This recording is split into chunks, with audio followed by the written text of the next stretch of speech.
दोस्तों ये जो वीडियो आप लोगों ने अभी देखी एक एसएलवी फैमिली मेम्बर के द्वारा शेयर की गई और उसके नीचे पूछा गया कि सर ये सही है या गलत है, इसके बारे में आपकी क्या राय है और इसको एज ए अवेयरनेस के तरीके से लेना। यार इस वीडियो के बारे में सही और गलत डिसाइड करना जो है वो बड़ा ही टफ हो जाता है। अगर बच्चे के पॉइंट ऑफ व्यू से देखें तो उसके साथ में गलत हो रहा है क्योंकि बच्चे को चोट भी लग सकती है, या फिर उस तरीके से आप लोग देखो कि कहीं ना कहीं बच्चे की कमाई पर जो है वो यहाँ पर घर जो है वो चल रहा है। तो यहाँ पर कई तरीके की बातें बोली जा सकती है। इसको हमारे संविधान के अंदर आप लोग जाएंगे तो चाइल्ड लेबर की तरीके से भी हम लोग काउंट कर सकते हैं, उसको खतरे के तरीके से भी यहाँ पर ले सकते हैं। एक तरीके से ये गलत है इस तरीके से बच्चे से कराना। पर लेकिन जब यार बात आती है ना पेट की, कि इंसान जो है वो भूखा मर रहा है, घर वाले जो हैं वो भूखे मर रहे हैं, तो उस टाइम पर फिर ये डिसाइड करना कि ये सही है या फिर गलत है, ये इंडिविजुअल को मतलब कैसे बोला जाए, क्योंकि उस पर्टिकुलर पर्सन की सिचुएशन को भी फिर समझना यहाँ पर जरूरी हो जाता है। एक तो यह कि इंसान भूखा मर जाए, एक यह कि जैसे तैसे अपने बच्चे को कोई कलाकारी सिखाई, अब उसके थ्रू वो पैसा कमा रहा है, तो फिर वहाँ पर वो वाली चीज़ें भी देखने को आती है। पर यहाँ पर आप लोगों की क्या राय होगी अगर आप लोग इस पर्टिकुलर इंसिडेंट को आप लोगों ने कभी ना कभी देखा होगा। ठीक है, एक दिन मैंने भी देखा था, मैं जा रहा था उस टाइम पर रास्ते में, मैंने भी थोड़ा रुक के वहाँ पर बातें की, मैंने कैसे है, तो मैंने जब उसकी बात को समझने की कोशिश की, जो सामने वाला है तो कह रहा है बाबूजी भूखे मर जाएंगे अगर ऐसा नहीं करेंगे तो। मैंने कहा स्कूल में जाती है, तो कह रहे हैं कि हाँ सर स्कूल में तो जाती है, शाम के टाइम हम नॉर्मली ये सारी चीज़ें करते हैं जब स्कूल में से आ जाती है। तो नॉर्मली कई जगह एक चीज़ मैंने नोटिस करी है कि इस तरीके की करतब करती लड़कियाँ पाई जाती हैं। ठीक है, लड़के बहुत कम देखने को मिलते हैं।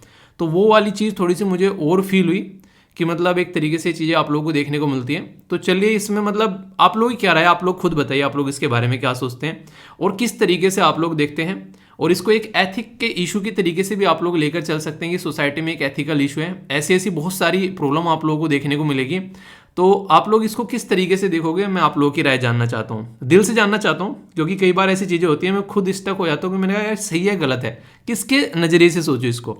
तो आप लोग अपनी राय बताइएगा, ठीक है। बाकी कैसा रहा आपका कल का दिन। फरवरी के 3 दिन आप लोगों के बेसिकली यहाँ पर कंप्लीट हो चुके हैं। अब आने वाला जो टाइम है वो बड़ा ही क्रूशल आप लोगों के लिए रहने वाला है। एक छोटे से क्वेश्चन को मैं लूँगा स्टार्टिंग में। एक बच्चे के द्वारा बोला गया, अभी लंबा सा कमेंट लिखा गया था, उसके नीचे आप लोगों ने बहुत सारे जो इस एसएलवी फैमिली मेम्बर है उसने उसको लाइक भी किया था कल की वीडियो के नीचे, कि सर अभी जो है मेरा ऑप्शनल कंप्लीट नहीं हुआ है, तो मैं अभी जो है अटेम्प्ट देने नहीं जा रहा हूँ, मैं नेक्स्ट ईयर देने जा रहा हूँ। कल की वीडियो के नीचे देखना आप लोग जाके। तो यहाँ पर आप लोगों की क्या राय है इसमें कि अगर ऑप्शनल कंप्लीट नहीं है तो क्या फिर भी प्रीलिम्स देना चाहिए। कई सारे बच्चे बोल रहे हैं सर प्रीलिम्स देकर देख लें।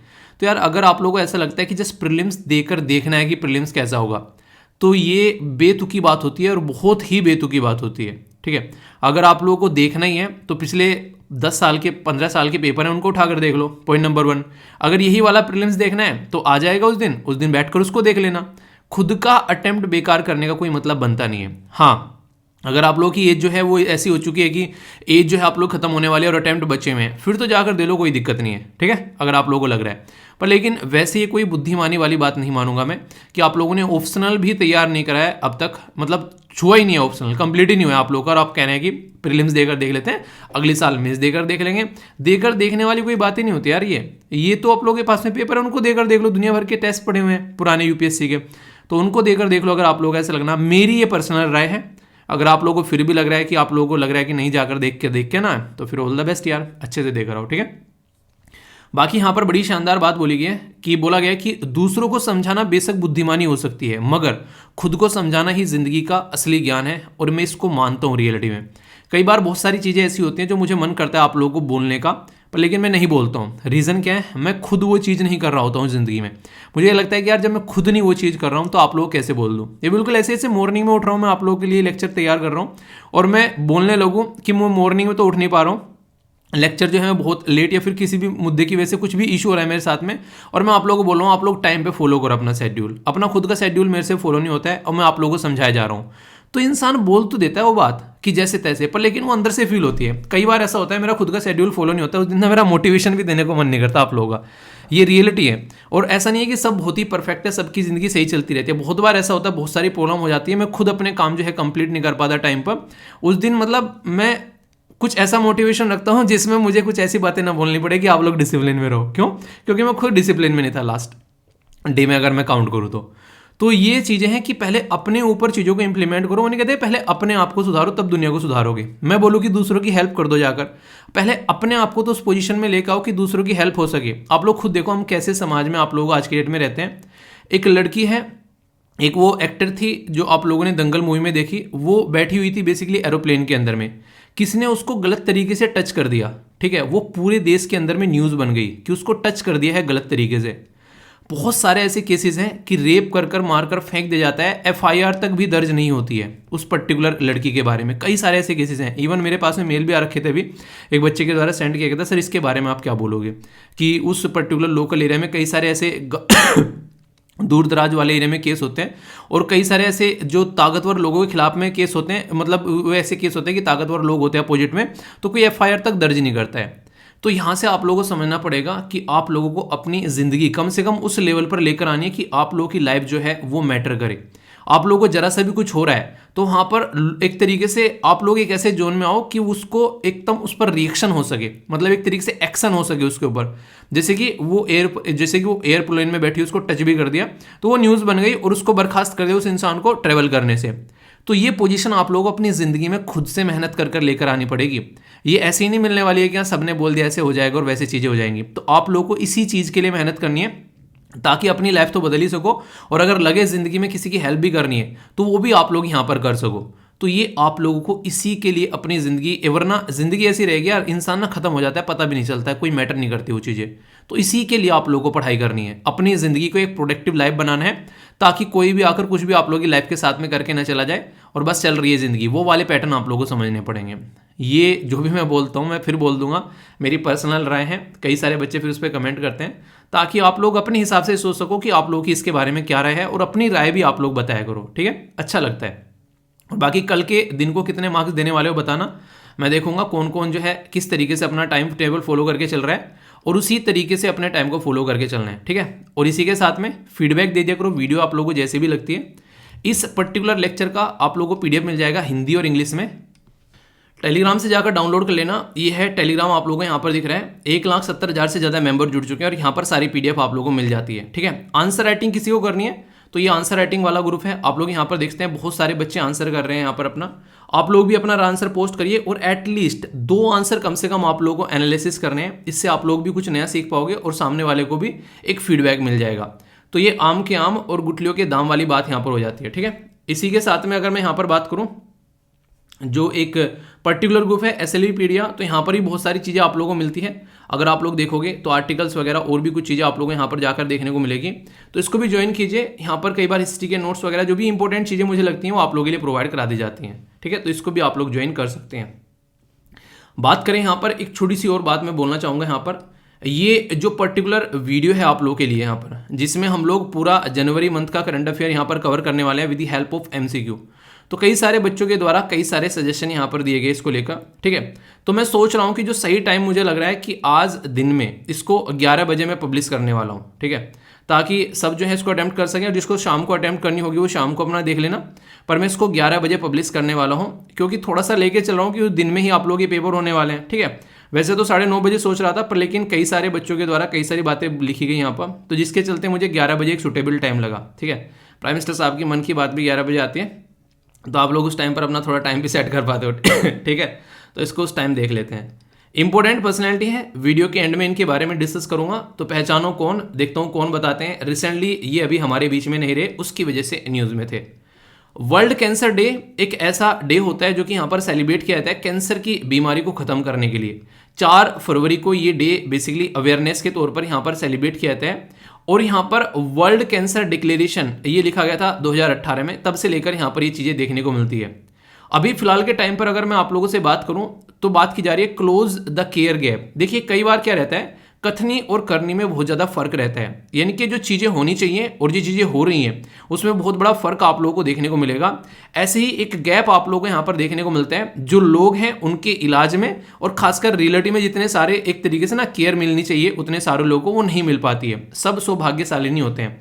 तो इसलिए थीम रखी गई है, और ये थीम आज से लिए नहीं है, 2022 में भी थी, 23 में भी थी, और 24 में भी यही थीम चलने वाली है, क्योंकि बहुत ही इंपॉर्टेंट है फंडा जिसके ऊपर फोकस करना जरूरी है, ठीक है। नेक्स्ट यहाँ पर ये काला घोड़ा फेस्टिवल, कई बार कई सारे फेस्टिवल्स होते हैं उनको मैच करने के लिए पूछ लिए जाते हैं। ये 4 से लेके 12 फरवरी तक आप लोगों को देखने को मिलेगा 2023 में। बेसिकली मुंबई में ये एक रिच आर्ट एक तरीके से फेस्टिवल की तरीके से सेलिब्रेट किया जाता है, तो इसके बारे में आप लोग समझ सकते हैं। एक मतलब कई बार ना ऐसी छोटी छोटी चीज़ें आप लोगों से पूछ ली जाती है, तो इसके बारे में हल्का सा आइडिया आप लोग रखिएगा। तो ये आप लोगों को मुंबई में देखने को मिलेगा एक आर्ट फेस्टिवल, ठीक है। बहुत सारे इवेंट्स होते हैं यहाँ पर और बहुत तरीके से यहाँ पर चीज़ें आप लोगों को देखने को मिलती है। कौन कौन ऐसा है महाराष्ट्र से जो इसके बारे में अच्छे से समझता है, तो वो एक्सप्लेन कर सकता है इसके बारे में किस तरीके से क्या क्या चीज़ें देखने को मिलती है। ये कुछ बातें हैं जो आप लोग अंडरस्टैंड कर सकते हैं, ठीक है। कई बार पर्सन न्यूज में इंपोर्टेंट पर्सनैलिटी के बारे में आप लोगों से पूछ लिया जाता है। तो फॉर्मर लॉ मिनिस्टर थे जिनका नाम आप लोगों को पता होना चाहिए, इनका नाम था शांति भूषण जी। ये हमारे बीच में नहीं रहे। इंपॉर्टेंट बात क्या है कि जो देश में बेसिक स्ट्रक्चर का जो कॉन्सेप्ट है उसको इनके द्वारा काफ़ी अच्छे से सपोर्ट किया गया था। आप लोगों को पता है कि हमारे देश के अंदर में 1973 में केशवानंद भारती केस आया और उसके बाद में चलकर बेसिक स्ट्रक्चर का जो कॉन्सेप्ट है वो हमारे देश में देखने को मिला। तो उसी के चलते यहाँ पर आप लोगों से क्वेश्चन भी पूछे जा सकते हैं। वैसे बेसिक स्ट्रक्चर जो है उसके बारे में आप लोगों को सारी चीज़ें जो है काफ़ी डिटेल में मैंने पॉलिटी के अंदर यहाँ पर डिस्क्राइब कर रखी हैं। तो कुछ भी पॉलिटी का डाउट हुआ करे तो जाकर आप लोग सर्च कर लिया करो। हमारे संविधान के अंदर में 2 ऐसे संशोधन हैं जो कि काफ़ी बड़े माने जाते हैं। एक तो है 42वां संशोधन जो कि एक मिनी कॉन्स्टिट्यूशन के नाम से हम लोग जानते हैं। रीजन क्या था, इतने सारे संशोधन किए गए थे इमरजेंसी के टाइम पर 1975 से लेके 1977 तक कि एक छोटा सा संविधान बना दिया गया। पर लेकिन ऐसा नहीं कि सारी चीज़ें यहाँ पर गलत ही देखने को मिली थी। उस टाइम पर आप लोगों को देखने को मिलेगा करप्शन जो है वो काफ़ी कम लेवल पर आ गया था। बहुत सारे लोग जो है टाइम पर जो है अपने ऑफिस जा रहे थे। बहुत सारी चीज़ें जो हैं खासकर पब्लिक के पॉइंट ऑफ व्यू से जो है वो एक तरीके से आप लोग बोल सकते हैं कि डिसिप्लिनरी अगर एक्शन के बारे में बात करें तो लोगों की लाइफ में ये माना जाता है कि उस टाइम काफ़ी इंप्रूवमेंट भी देखने को मिला था। तो ऐसा नहीं कि हर चीज़ें जो होती हैं वो गलत होती हैं। तो हर सिक्के के 2 पहलू आप लोगों को देखने को मिल रहे हैं। मैं अटल बिहारी जी की एक स्पीच जो थी वो सामने मेरे आई, मैं सुन रहा था उसमें, तो उनसे पूछा गया कि गुजरात के अंदर में जो भी दंगे हुए थे उस टाइम पर आपकी गवर्नमेंट थी, क्या वो सही था या फिर वो गलत था। तो उन्होंने बोला कि वो बिल्कुल गलत था, वो नहीं होना चाहिए था। पर फिर पार्लियामेंट में आपने अपना जो एक तरीके से रवैया है वो थोड़ा सा नरम क्यों किया। तो उनके द्वारा बोला गया कि लोग जो है अक्सर अपने गिरेबान में झांकने के लिए तैयार नहीं है। मेरी खुद की गवर्नमेंट है और मैंने वहाँ पर उसको क्रिटिसाइज भी किया था कि जो भी हुआ वहाँ पर वो सही नहीं हुआ गुजरात के अंदर में। पर लेकिन कई सारे लोग जो हैं उसको पॉलिटिसाइज कर रहे थे और ऐसे मुद्दों को पॉलिटिसाइज नहीं करना चाहिए। जब कोई ऐसा इंसिडेंट देखने को मिले उस पर सबको एक मत में आना चाहिए। और एक बड़ी ही इंपॉर्टेंट बात उनके द्वारा बोली गई, आज की डेट में जो खासकर पार्लियामेंट में आप लोग सिचुएशन देखने को मिलते हैं वो बड़ी ही खतरनाक तरीके की निकल कर आती है। कह रहे कि एक बार नेहरू जी अपना स्पीच दे रहे थे तो मैंने उनको कुछ ऐसा बोला कि एक तरीके से कोई 2 लीडर थे, उनका नाम लिया कि आप जो है उनके जैसा बिहेव कर रहे थे पकड़ते हो अपनी लाइफ में, मतलब एक तरीके से एज ए प्राइम मिनिस्टर के तौर पर, कि 2 इंसान आपके अंदर देखने को मिलते हैं। और वो एक तरीके का क्रिटिसिज्म था काफ़ी बड़ा। कह रहे हैं कि आज की डेट में अगर मैं किसी को ऐसा बोल दूं तो यहाँ पर बेसिकली लड़ाई हो जाए और वो इंसान जो है मेरे से कभी बात ना करे, ऐसी कंडीशन देखने को मिल सकती है। यानी कि एक अपोजिशन। और जबकि नेहरू जी ने क्या बोला उनको आकर, नेहरू जी ने बोला कि आज स्पीच बड़ा अच्छा था। तो कह रहे हैं कि आज की डेट में ऐसी अपोजिशन आप लोगों को देखने को नहीं मिलेगी। और ये रियलिटी में फैक्ट है कि आज की डेट में अगर कोई ऐसा कुछ कर दे तो तलवारें खिंच जाएं। तो ये इस तरीके से चीज़ें हम लोगों को सुधारनी पड़ेगी कि जब देश के बारे में बात आए तो सब एक साथ में खड़े मिले, ना कि अपोजिशन और वो सारी बातें देखने को मिले। पर चाहे आज के डेट में जो बीजेपी है या आज के डेट में जो कांग्रेस है या कोई भी पॉलिटिकल पार्टी है वो उस तरीके का रोल प्ले करती हुई नजर नहीं आती है। आज की डेट में तो मतलब एक नेक्स्ट लेवल की चीज़ें आप लोगों को देखने को मिलती है।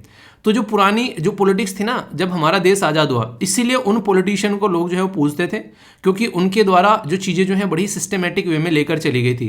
देखिए आज की डेट में अगर आप लोग चीज़ों को देखोगे ना, बहुत सारी चीज़ें हमारे पास में है। एक इंसान है, उसको जैसे तैसे मतलब एक नहीं बहुत बुरी कंडीशन में है वो इंसान, उसकी ज़िंदगी बहुत ही ऐसे चल रही है कि एक टाइम की रोटी भी नहीं मिल रही है। उस इंसान को आप लोग बोलो, वो इंसान कि उस इंसान बोले आके सर मुझे 5,000 रुपये दे दो, बहुत ज़्यादा ज़रूरत है, ठीक है। उस टाइम पर उस इंसान के लिए 5,000 रुपये जो है वो 5 करोड़ के बराबर होंगे।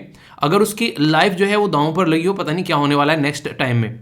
पर लेकिन वो इंसान जो है वही इंसान जॉब करने लगा और वो उसकी सैलरी जो है आगे चलकर 20-25 हज़ार रुपये हो गई, तो उसके लिए 5,000 रुपये कोई ज़्यादा मायने नहीं रखेंगे, ठीक है। तो आप लोग समझ सकते हैं कि यही क्राइम था हमारा आज़ादी के टाइम का, जब हमारा देश आज़ाद हुआ था तो उस टाइम पर अलग पैटर्न था बिल्कुल, और आज के डेट में आप लोग उस चीज़ को कंपेयर करोगे तो कंप्लीटली अलग पैटर्न आप लोगों को देखने को मिलेगा। तो चीज़ों को कंपेयर करना ये कई बार सिचुएशन को देखकर करो तो आप लोग चीज़ों को समझ पाओगे कि सही थी या फिर चीज़ें गलत थी। तो डिसीजन मेकिंग कैपेबिलिटी यहाँ पर दिखाई जाती है उस पर्टिकुलर पर्सन की, ठीक है। ये कई सारी बातें हैं। तो फिर यहाँ पर उनके द्वारा बेसिकली अटल बिहारी वाजपेयी जी के द्वारा ये भी बोला गया कि आप लोग इसको कैसे देखते हो कि इंदिरा गांधी जी को गोली मारी गई, वो भी कांग्रेस की गवर्नमेंट के टाइम पर, तो क्या वो सही है या फिर गलत है। तो किसी भी चीज़ को सिचुएशनल तरीके से आप लोगों को देखना चाहिए और ऐसे ही उसके ऊपर कमेंट नहीं करना चाहिए कि वो सही हो गया गलत हो गया, क्योंकि आप लोग उस इंसान की सिचुएशन में जब अपने आप को रखोगे तो आप लोग देखोगे क्या वो सही था गलत था, अब आप लोग क्या डिसीजन लोगे। इसलिए मैंने बोला जो स्टार्टिंग की जो वीडियो आप लोगों ने देखी, मैंने इसमें बोला था कि क्या आप लोगों को सही लग रहा है कि वो सही है या फिर गलत है, आप लोग उसको कैसे देख रहे हो। तो वो सिचुएशन उस इंसान की जगह देखो जो रोटी नहीं मिल रही है। तो ये बहुत सारी बातें हैं जो पर्सनल लाइफ में भी आप लोग अपनी लाइफ में भी देखते हुए नजर आओगे, है कि नहीं। बाकी आप लोग बताइए आप लोग क्या राय इसके बारे में। और जब भी मैं राय पूछता हूँ ना, इसका मतलब है कि मैं आप लोगों से पूछ रहा हूँ कि आप लोग बताओ। ये इंटरव्यू में आप लोगों को बहुत ज़्यादा फायदा पहुंचाएगी, ये बात आप लोग ध्यान रखना। अभी जो आप लोग किसी चीज़ को लेकर अपना ओपिनियन बनाना स्टार्ट कर दोगे, आगे बहुत ज़्यादा फायदा आप लोगों को देखने को मिलेगा, इस बात की मैं गारंटी देता हूँ। तो ये बात हमेशा अपने माइंड में क्लियर रखना, ठीक है। तो बताना जो भी आप लोग की राय होती है। और इसी के साथ में एक इंपॉर्टेंट बात यहाँ पर यह है कि देखिए, जो भी अगर आप लोगों को लगता है कि मेरी बात कोई पसंद नहीं आ रही है तो आप लोग उसको अपोज भी कर सकते हो। ये जरूरी नहीं है कि मेरी बात से ही सहमत होना है, नहीं लग रहा है कि नहीं सर ऐसा भी हो सकता है तो अपना राय खुलकर लिखा करो, ठीक है। तो ये बातें इसलिए बोलता हूँ, वीडियो को लाइक कर दिया करो या फिर डिसलाइक कर दिया करो।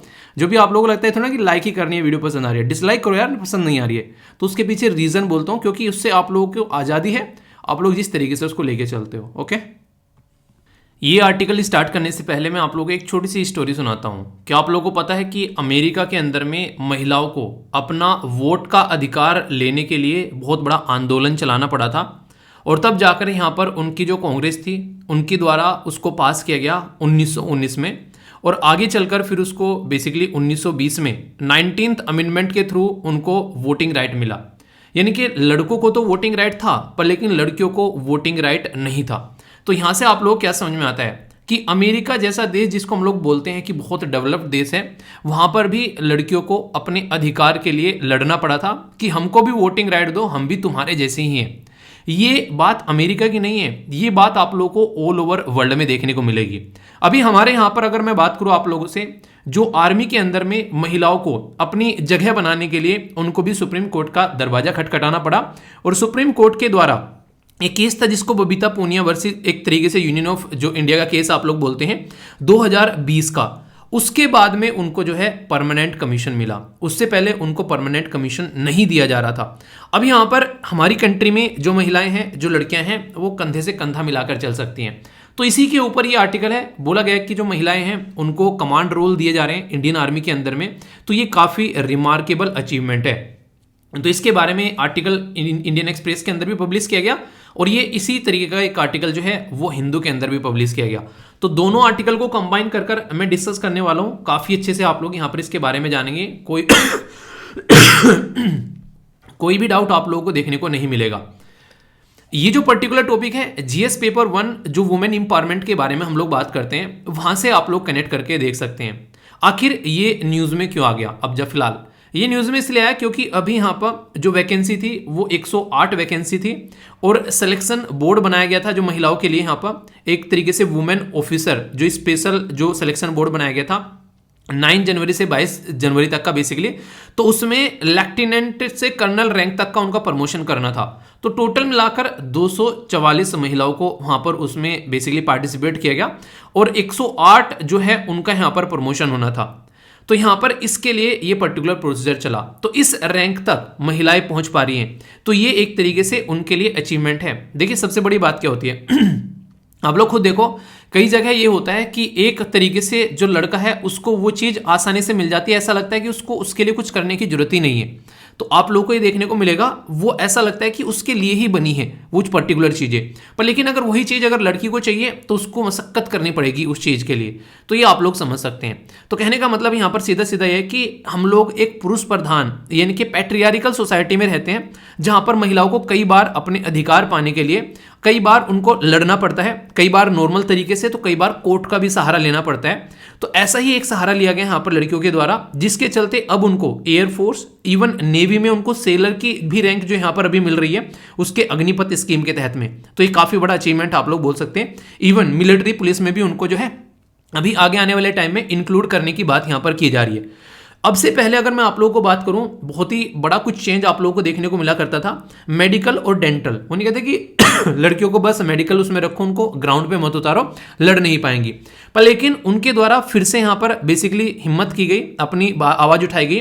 तो एजुकेशन कोर्स और जो यहाँ पर बेसिकली जज एडवोकेट जनरल जो होते हैं उस ब्रांच में वो ऑलरेडी काम कर रही थी कर्नल की रैंक पर।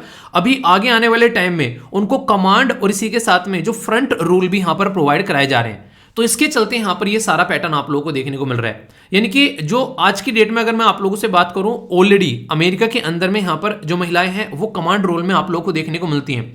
तो हमारे देश की जो बेटियां हैं वो यहाँ पर कैसे पीछे रह जाती।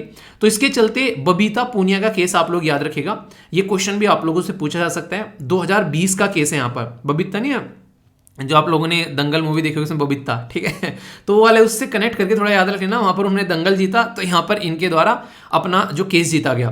तो इसके चलते हमारी जो आर्मी है उनके द्वारा भी बेसिकली एक तरीके से इनको यहाँ पर बोला कि हाँ ठीक है, अब आपको हम लोग परमानेंट कमीशन देते हैं। तो सबसे पहले जो नहीं पता है उनको मैं थोड़ा सा बता दूं, दो तरीके के कमीशन नॉर्मली आप लोगों को देखने को मिलते हैं। एक को बोलते हैं शॉर्ट सर्विस कमीशन और एक को बोलते हैं permanent commission. Short service commission में जो आप लोगों की जो ड्यूरेशन रहती है वो 10 साल रहती है, इसको बढ़ाकर 4 साल और इसमें ऐड किया जा सकता है, तो मैक्सिमम 14 साल यानी कि 14 ईयर की आप लोगों की सर्विस यहां पर देखने को मिलती है।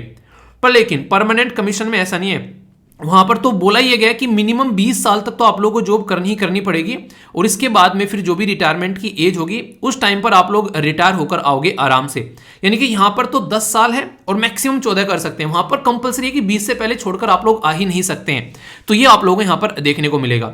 दोनों में एंट्री के अलग अलग तरीके हैं, जैसे आप लोगों ने सुना होगा यहाँ पर टेक्निकल एंट्रीज होती हैं, बीटेक वालों की आप लोगों ने कई बार देखा होगा, ठीक है।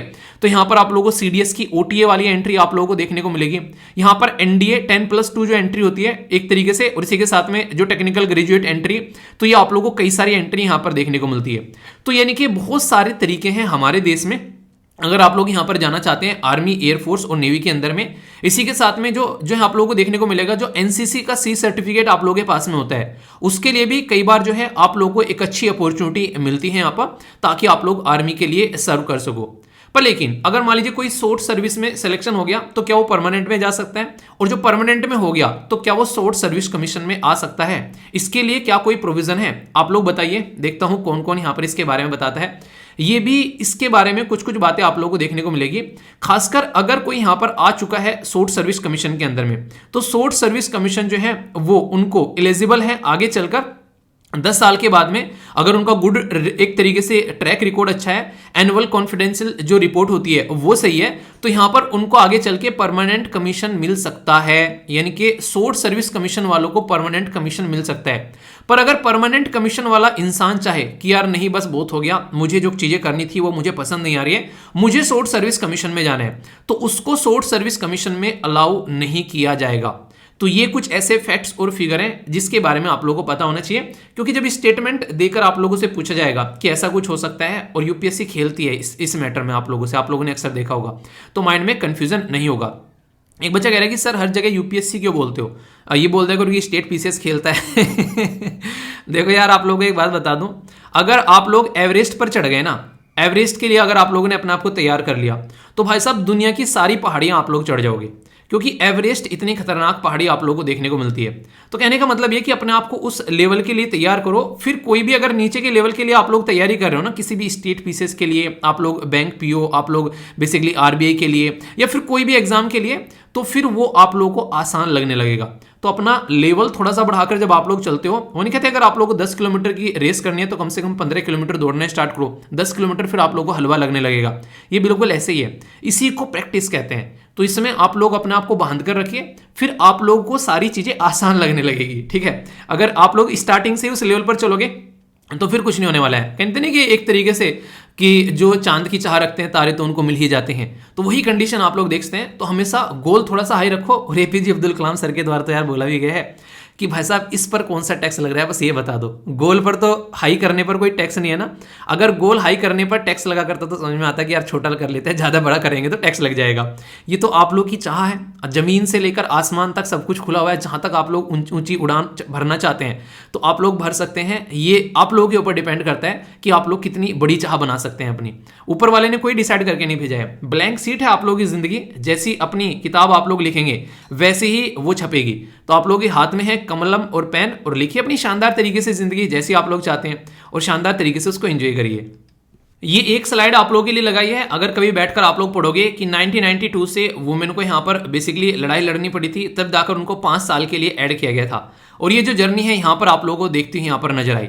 हाई कोर्ट में गया मामला, फिर आप लोगों को यहाँ पर आगे चलकर सुप्रीम कोर्ट में गया, और अभी जो लेटेस्ट डिसीजन देखने को मिला वो आप लोगों को देखने को मिलेगा बबीता पूनिया वाला केस। आज से नहीं है, काफी लंबे समय से उनके द्वारा ये केस लड़ा जा रहा है, ये हिम्मत देखो।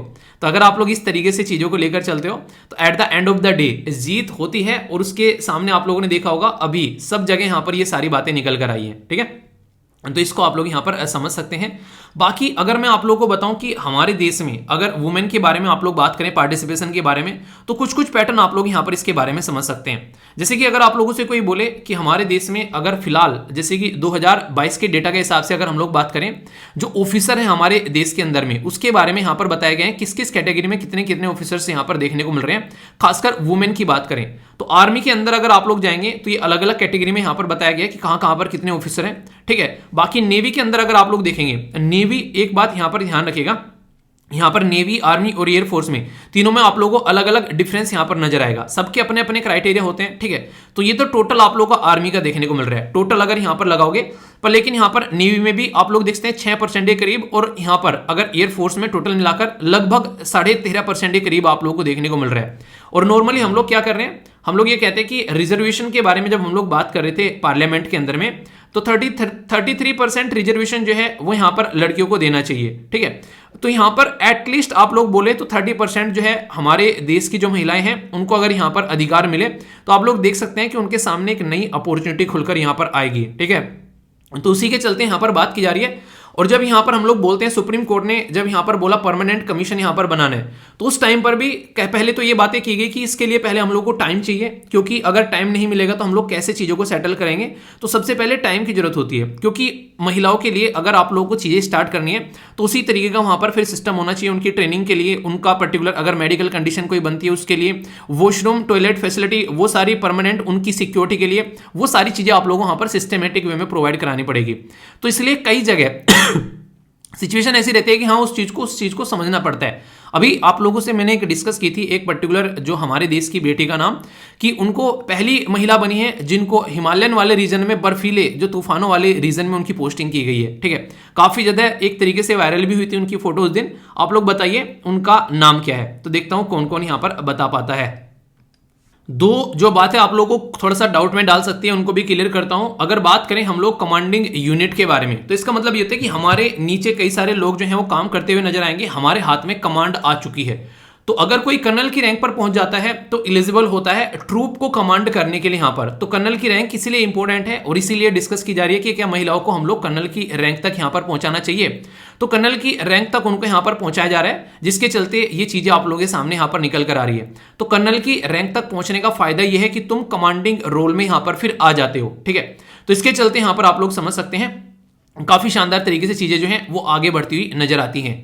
एक छोटी सी बात, अगर किसी को कंफ्यूजन हो तो यहाँ पर आप लोगों को इसके थोड़ी सी रैंक के बारे में हल्का सा आप लोगों को आइडिया एटलीस्ट इसके बारे में होना चाहिए। जैसे मैं बात कर रहा हूँ यहाँ पर कर्नल, तो कर्नल से ऊपर ब्रिगेडियर है, ब्रिगेडियर से ऊपर मेजर ब्रिगेडियर है, लेफ्टिनेंट जनरल और फिर आर्मी के जनरल बनते हैं। तो ये आप लोगों को देखने को मिलता है। तो यहाँ पर जो हम लोग बात कर रहे हैं बिल्कुल ऐसे, इसको अगर मैं कंपेयर करूँ थोड़ा सा IAS वाली पोस्ट के साथ में, तो आप लोग ये देख सकते हैं जो IAS होता है उसके हाथ में ज्यादा पावर होती है एक डिस्ट्रिक्ट को कमांड करने की।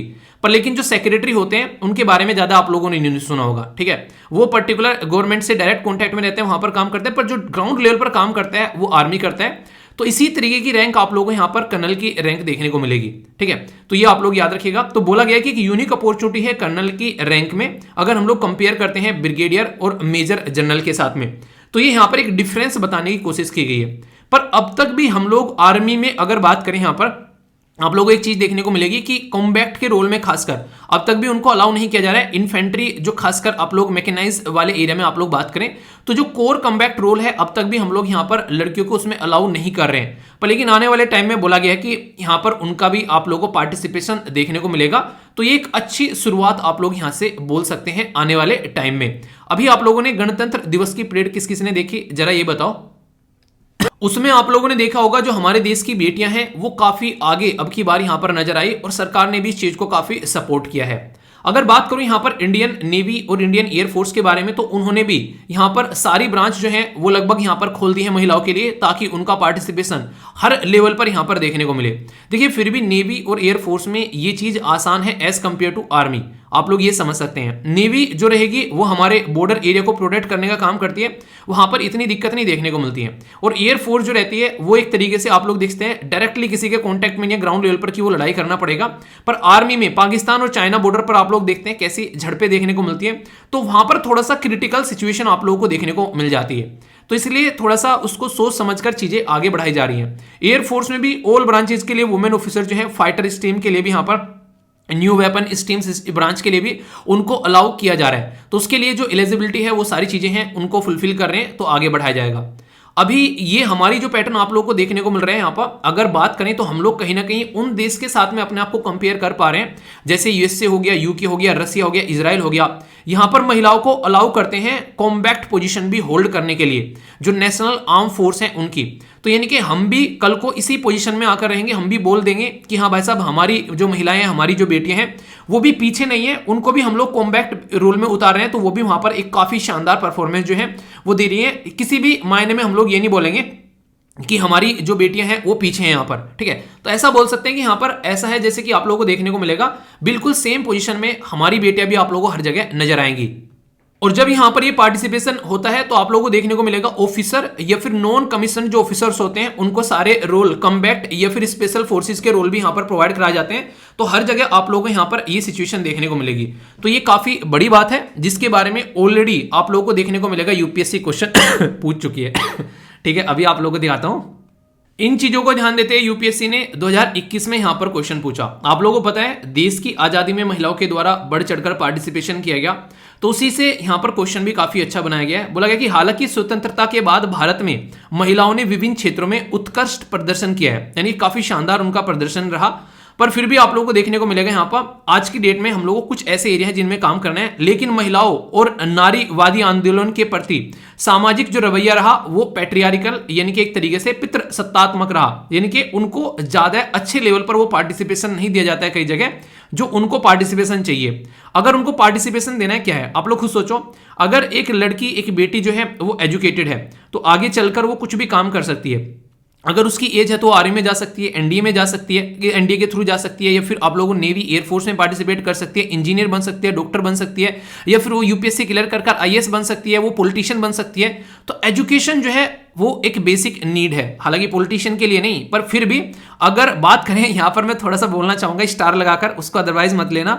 यहां पर भी आप लोग देखो रेयरली देखने को मिलेगा एक लड़की जो है वो पढ़ी लिखी नहीं है और वो पॉलिटिशियन बन गई, ठीक है, रेयरली देखने को मिलेगा। जबकि यहां पर कोई लड़की पढ़ी लिखी होगी तो ही वो एक पॉलिटिशियन की पोस्ट पर पहुंच पाएगी, पर लेकिन अगर लड़का कोई पढ़ा लिखा नहीं है वहां पर वो काफी सारे पॉलिटिशियन आप लोगों को देखने को मिल जाएंगे। तो ये क्या है, सेम पोस्ट है पर अपॉर्चुनिटी महिलाओं को नहीं है, अगर वो कम से कम समझ एक तरीके से समाज के एक दायरे को तोड़कर बाहर नहीं आ पा रही है।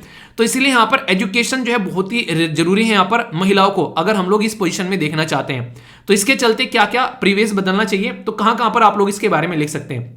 एक तो सबसे पहले तो हमको अपना जो घर का माहौल बदलना चाहिए कि यहां पर लड़का और लड़की में भेदभाव नहीं होना चाहिए, उनको इक्वल एजुकेशन मिलनी चाहिए। दूसरा, अगर आगे चलोगे तो जो स्कूल के अंदर में एक दोनों को सेम प्रेफरेंस होना चाहिए उनकी एजुकेशन को लेकर। समाज के अंदर में कोई पोस्ट अगर है उसमें हम लोग को देखना पड़ेगा, लड़का बाहर जा रहा है लड़की बाहर जा रही है, हम लोग दोनों को अलग तरीके से ट्रीट करते हैं, दोनों को सेम तरीके से ट्रीट करो तो समाज को भी अपना देखने का नजरिया यहां पर चेंज करना पड़ेगा। उनके लिए अच्छी अपॉर्चुनिटी लेकर आओ, पार्लियामेंट में उनके लिए रिजर्वेशन लेकर आओ। तो ये ऐसे सजेशन है जो कि आप लोग यहां पर लिख सकते हैं और एक अच्छा आंसर आप लोग अपना क्रिएट कर सकते हैं, ठीक है। तो ये था पूरा आर्टिकल। पर आप लोगों से मैं पूछूं कि कौन कौन आर्मी में जाना चाहता है, खासकर लड़कियां। आप लोगों का फील्ड अगर बोला जाए कि आर्मी में आप लोगों को जाना है तो क्या आप लोग आर्मी में जाना पसंद करोगे? मतलब आर्मी, एयरफोर्स, नेवी में कौन सी ऐसी जो ब्रांच है आप लोगों को सबसे अच्छी लगती है? हालांकि सारी की सारी अपनी जगह उम्दा है, पर फिर भी एक अपना मन का रहता है ना कि यहाँ पे जाना है। तो बताइए, चलिए देखता हूँ क्या क्या आंसर आप लोगों के मिलते हैं। आंसर सारे पढ़ता हूँ मैं, जरूर रिप्लाई किया करो, अच्छा लगता है जब आप लोगों की अंदर की बातें जानने को मिलती है। ठीक है दोस्तों, जिंदगी में टारगेट बनाना और उसको अचीव करना दोनों में बहुत बड़ा डिफरेंस आप लोगों को नजर आएगा। इंसान टारगेट बना लेता है और बहुत सारे तो लोग ऐसे हैं कि टारगेट भी नहीं बना पाते हैं, तो उनके तो बारे में मैं बात ही नहीं कर रहा हूं कि जिंदगी में क्या करना है। जिनको ये भी टारगेट नहीं बना पा रहे हैं तो फिर आगे की बात बोलना तो बेसिकली दूरी रह गई। मैं नेक्स्ट लेवल की बात कर रहा हूं कि जिंदगी में अगर टारगेट आप लोग बना पाते हैं और उसको अचीव करने में जो डिफरेंस होता है वो होता है आप लोग के अंदर की जो मन की पावर है, यानी कि आप लोग की मन की चाह है कि मॉर्निंग में आप लोग को उठना है, टाइम पर आप लोग उठ नहीं पा रहे हैं। एक्सरसाइज करने के लिए आप लोग को बेसिकली अपने जो एक पैटर्न में आना है वो आप लोग आ नहीं पा रहे हैं। तो इसका मतलब आप लोग के मन में ना एक तरीके से वो चाह नहीं है उस चीज को लेकर, तो आप लोग अपना टारगेट अचीव नहीं कर पाएंगे।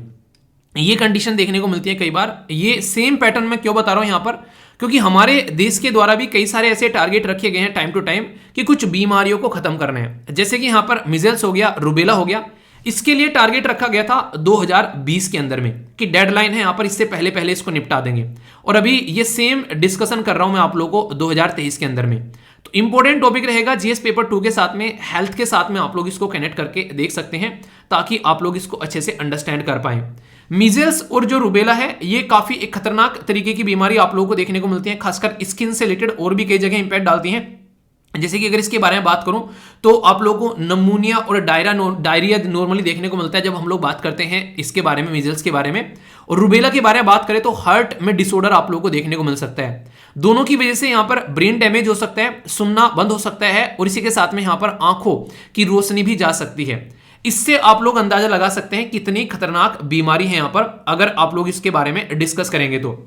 ये एक तरीके की वायरल डिजीज है यहां पर, जिसकी वजह से जो यंग चिल्ड्रन है ग्लोबली वो काफी ज्यादा इंपैक्टेड होते हैं। तो इसके ऊपर काम करना काफी ज्यादा जरूरी है। और ये कहीं ना कहीं आप लोग बोल सकते हैं कि एक तरीके से आप लोग बोल सकते हैं कि जब तक हम लोग इन चीजों की दवाइयां नहीं निकाल पाते हैं और सोसाइटी तक नहीं पहुंचा पाते हैं तो वो दिक्कतें देखने को मिलती हैं। जो अमीर तबका है सोसाइटी का वो फिर भी क्या करता है, अच्छी अच्छी जगह इलाज कर ऐसी बीमारियों को ठीक कर लेता है। पर एक ऐसा तबका सोसाइटी का जो कि ठीक से एक तरीके से चीजों को नहीं कर पा रहा है, खासकर इकोनॉमिकली वीकर बैकग्राउंड के बारे में मैं बात कर रहा हूं, तो वहां पर बच्चे जो है वो ज्यादातर इन बीमारियों का शिकार हो जाते हैं, क्योंकि स्टार्टिंग में इम्यूनिटी भी बहुत ज्यादा कमजोर आप लोगों को देखने को मिलती है, तो कई सारी कॉम्प्लिकेशन निकल कर आती है। तो ये आप लोगों को सिचुएशन यहां पर देखने को मिलती है। मीजल्स और रुबेला में बात करें तो जर्मन मीजल्स भी बोला जाता है बेसिकली जो रुबेला को, ठीक है। तो ये कंडीशन देख सकते हैं। तो ऐसा नहीं कि बहुत ज्यादा डिफरेंस है, पर हाँ फिर भी आप लोगों को कुछ कुछ डिफरेंस यहां पर इनमें देखने को मिलेगा। अगर इनके बारे में आप लोगों को बात करें, मीजल्स और रुबेला ये वायरल इन्फेक्शन है जो कि रेस्पिरेटरी सिस्टम पर इंपैक्ट डालते हैं, ठीक है। मीजल्स जो है वो एक ऐसी बीमारी है जो कि कहीं ना कहीं एक दूसरे कॉन्टेक्ट में आकर भी एक तरीके से इन्फेक्शन हो सकता है। पर जो रुबेला है वो आप लोगों को देखने को मिलेगी, मोस्टली अफेक्टेड करती है बच्चों को, और इसी के बॉडी में मतलब रेसिस आ गए, वो सारी चीज देखने को मिलेगी। और मोर सीरियस हो सकती है वो खासकर महिलाओं के लिए, उन महिलाओं के लिए जो महिलाएं आप लोगों को प्रेग्नेंट यहां पर देखने को मिलती है। तो ये सिचुएशन आप लोग यहां पर समझ सकते हैं।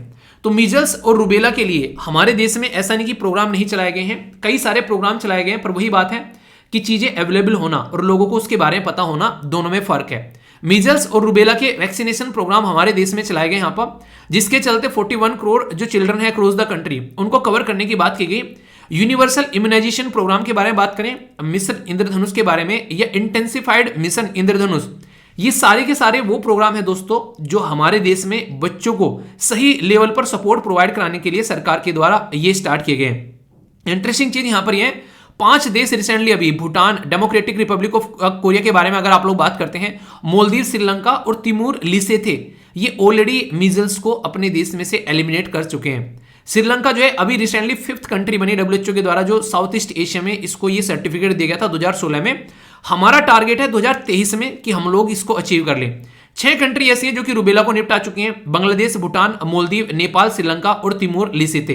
तो आप लोग खुद सोचिए, जब ये देश जो है अपने देश से निपटा पा रहे हैं इस चीज को, तो क्या हम लोगों को भी उसी लेवल पर काम नहीं करना चाहिए?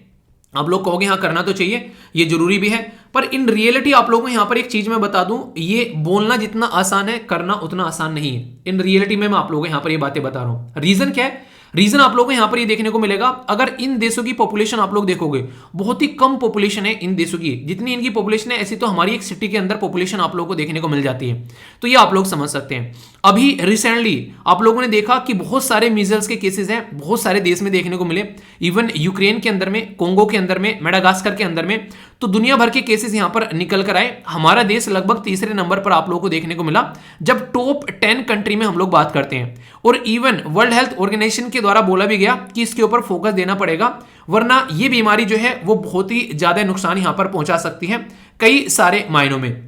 तो इसी के चलते इसके ऊपर फोकस देने की, अलग से नहीं कहते कि अलग से फोकस देने की यहां पर जरूरत है, ठीक है। तो कई बार आप लोग देख सकते हैं इन बीमारियों को, आप लोग इस तरीके से भी देख सकते हैं कि इंसान के बॉडी में अगर एक बीमारी लग गई तो दूसरी बीमारी के लिए भी उसका शरीर जो है वो प्रोन रहता है, यानी कि उसमें भी उसकी बीमारी जो है दूसरी वो लगने के चांसेस यहां पर बढ़ जाते हैं। आप लोग यहां पर देखते हैं चिकन पॉक्स और जो मिजल्स है उसको कंपेयर किया जा रहा है, दोनों में बॉडी पर कुछ कुछ इंपैक्ट आप लोगों को देखने को मिलेगा। फीवर है, सर में दर्द हो गया, रेडिसिस आप लोगों को एक तरीके से चत्ते चत्ते शरीर पर नजर आएंगे, ये सारी कुछ कुछ आप लोगों को यहां पर देखने को मिल जाती है। तो इसलिए कहते हैं कि कोई भी अगर बीमारी आप लोगों के शरीर में लगे तो तुरंत आप लोगों को डॉक्टर के पास में जाना है। अगर इनमें से जो सिम्टम्स हैं आप लोगों को दिख रहे हैं यहाँ पर ये, तो उसके लिए वेट नहीं करनी है कि थोड़ा सा और खराब होगा तो जाएंगे, तभी डॉक्टर को पैसा देने में मजा आएगा। तो उनसे थोड़ा सा डिस्टेंस बनाकर आप लोगों को चीजें लेकर चलनी पड़ेगी। हमारे देश के अंदर में मैं आप लोगों से बात करूं इस पर्टिकुलर मुद्दे के अंदर, तो हमारे अंदर हाईएस्ट आप लोगों को इंसिडेंट देखने को मिलते हैं जो खासकर मिजल्स के वर्ल्ड में, ये आप लोग समझ सकते हैं। WHO का डेटा है 2018 का, उसने बोला कि 68,000 के करीब कंफर्म केसेस रिपोर्ट किए गए थे इंडिया के अंदर में। तो इससे समझ सकते हैं मीजल्स से रिलेटेड जो डेथ थी 51% डिक्लाइन हो गई है देश के अंदर में, ये एक अच्छी बात आप लोग बोल सकते हैं। तो एस्टिमेशन जो है यहां पर अगर बात करें 2000 के कंपेयर में, अब 2015 के कंपेयर में, तो 15 साल के डिफरेंस में हम लोग यहां पर इसको 1 लाख से 49,000 पर लेकर आ पाए हैं। तो ये क्या हो गया, ये होता है कि पॉजिटिव साइड में इंप्रूवमेंट किया है, पर लेकिन 15 साल में यहां पर ये काफी बड़ा टाइम भी यहां पर देखने को मिलता है। तो जरूरी है थोड़ा सा और अच्छे लेवल पर लेकर चले, क्योंकि आज की डेट में टेक्नोलॉजी रिसर्च एंड डेवलपमेंट में हम लोग काफी अच्छे से काम कर पा रहे हैं, तो क्यों ना इस चीज को थोड़ा सा और बेटर तरीके से हम लोग आगे लेकर चलें। तो ये बातें बोली जा रही है। गवर्नमेंट के इनिशिएटिव जैसे कि मीजल्स रूबेला वैक्सीनेशन प्रोग्राम 2017 में चलाया गया, यूनिवर्सल इम्यूनाइजेशन प्रोग्राम, मिशन इंद्रधनुष और इंटेंसिफाइड जो मिशन है, ये सारे इसी बीमारी के साथ में लड़ने के लिए हमारे देश में आप लोगों को टाइम टू टाइम यहां पर देखने को मिल रहे हैं। ये ऐसा नहीं कि हमारे देश में ही इतने सारे एफर्ट डाले जा रहे हैं, इंटरनेशनल लेवल पर भी कई सारे एफर्ट आप लोगों को यहां पर देखने को मिलेंगे इन बीमारियों को टैकल करने के लिए। जैसे कि वर्ल्ड इम्यूनाइजेशन वीक यहां पर आप लोगों के सामने निकल कर आ रहा है, जो कि 2012 में वर्ल्ड हेल्थ असेंबली के द्वारा यहां पर ये लेकर आया गया, और इसमें जो वर्ल्ड में इम्यूनाइजेशन जो वीक सेलिब्रेट किया गया, ये ऑब्जर्व किया गया 2012 में, और फिर आगे चलकर आज की डेट में लगभग 180 कंट्री यहां पर इसमें पार्टिसिपेट कर रही हैं। तो इसका मतलब यह कि अवेयरनेस जो है वो अब जगह जगह आप लोगों को यहां पर देखने को मिलती है। इसी के साथ में जो वर्ल्ड हेल्थ ऑर्गेनाइजेशन के द्वारा कैंपेन चलाए जाते हैं यहां पर अप्रैल के महीने में टाइम टू टाइम, ताकि लोगों को और अवेयर किया जा सके, ताकि वैक्सीन जो है वो कम से कम लोग लगा सकें। कोविड-19 के टाइम पर आप लोगों ने देखा होगा कितने सारे एक तरीके से जबरदस्त तरीके से लोगों तक जो है चीजें पहुंचाने की कोशिश की गई है हर एक इंसान के द्वारा, तब जाकर चीजें यहां पर सेटल हो पाई है। नेशनल इम्यूनाइजेशन डे जो है वो 16 मार्च आप लोग यहां पर देख सकते हैं, ये भी सेलिब्रेट किया जाता है हमारे देश के अंदर भी, ठीक है। वर्ल्ड हेल्थ ऑर्गेनाइजेशन की माने तो 20 मिलियन के करीब अनवैक्सीनेटेड और अंडर वैक्सीनेटेड चिल्ड्रन है वर्ल्ड वाइड आज की डेट में भी, जो काफी ज्यादा प्रॉब्लम यहां पर झेल रहे हैं। यानी कि मोटे मोटे तौर पर बोलूं तो यहां पर 20 मिलियन का मतलब हो गया 200 लाख, इसका मतलब क्या हो गया 2 करोड़। तो ऐसे आप लोग अंदाजा लगा सकते हैं। तो यानी कि 2 करोड़ के करीब बच्चे आज की डेट में जिनको प्रॉपर वैक्सीनेशन ही नहीं मिल रही है, तो वो इन बीमारियों के चपेट में आएंगे कि नहीं आएंगे। तो यूनाइटेड नेशन के द्वारा बोला गया कि इम्यूनाइजेशन एजेंडा 2030 तक का, कि इसको यहां पर एक तरीके से सही डायरेक्शन में लेकर चला जाए और इसको अचीव किया जाए। तो इसके चलते यहां पर आप लोगों को ये कई सारे प्रोग्राम सिस्टमेटिक वे में यहां पर देखने को मिलते हैं सरकार के भी, ठीक है।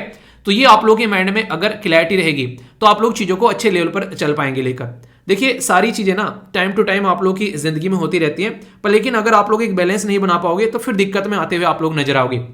तो इसलिए गवर्नमेंट भी अगर यहां पर अचीव नहीं कर रही है तो क्यों नहीं अचीव कर पा रही है, क्योंकि टाइम टू टाइम उसने चीजों को ढंग से समझा नहीं है। अगर ढंग से लेकर चलते तो उसको अचीव करते, इसका मतलब कहीं ना कहीं इग्नोर किया गया है। मिशन इंद्रधनुष के बारे में भी आप लोगों को बता देता हूं, ये भी रिसेंटली अभी न्यूज में रहता है। लॉन्च तो 2014 में किया गया था और उस टाइम पर ये नहीं बोला गया था कि 100% हम लोग अचीव करेंगे, बोला गया था कि 90% बच्चों को हम लोग कवर करेंगे।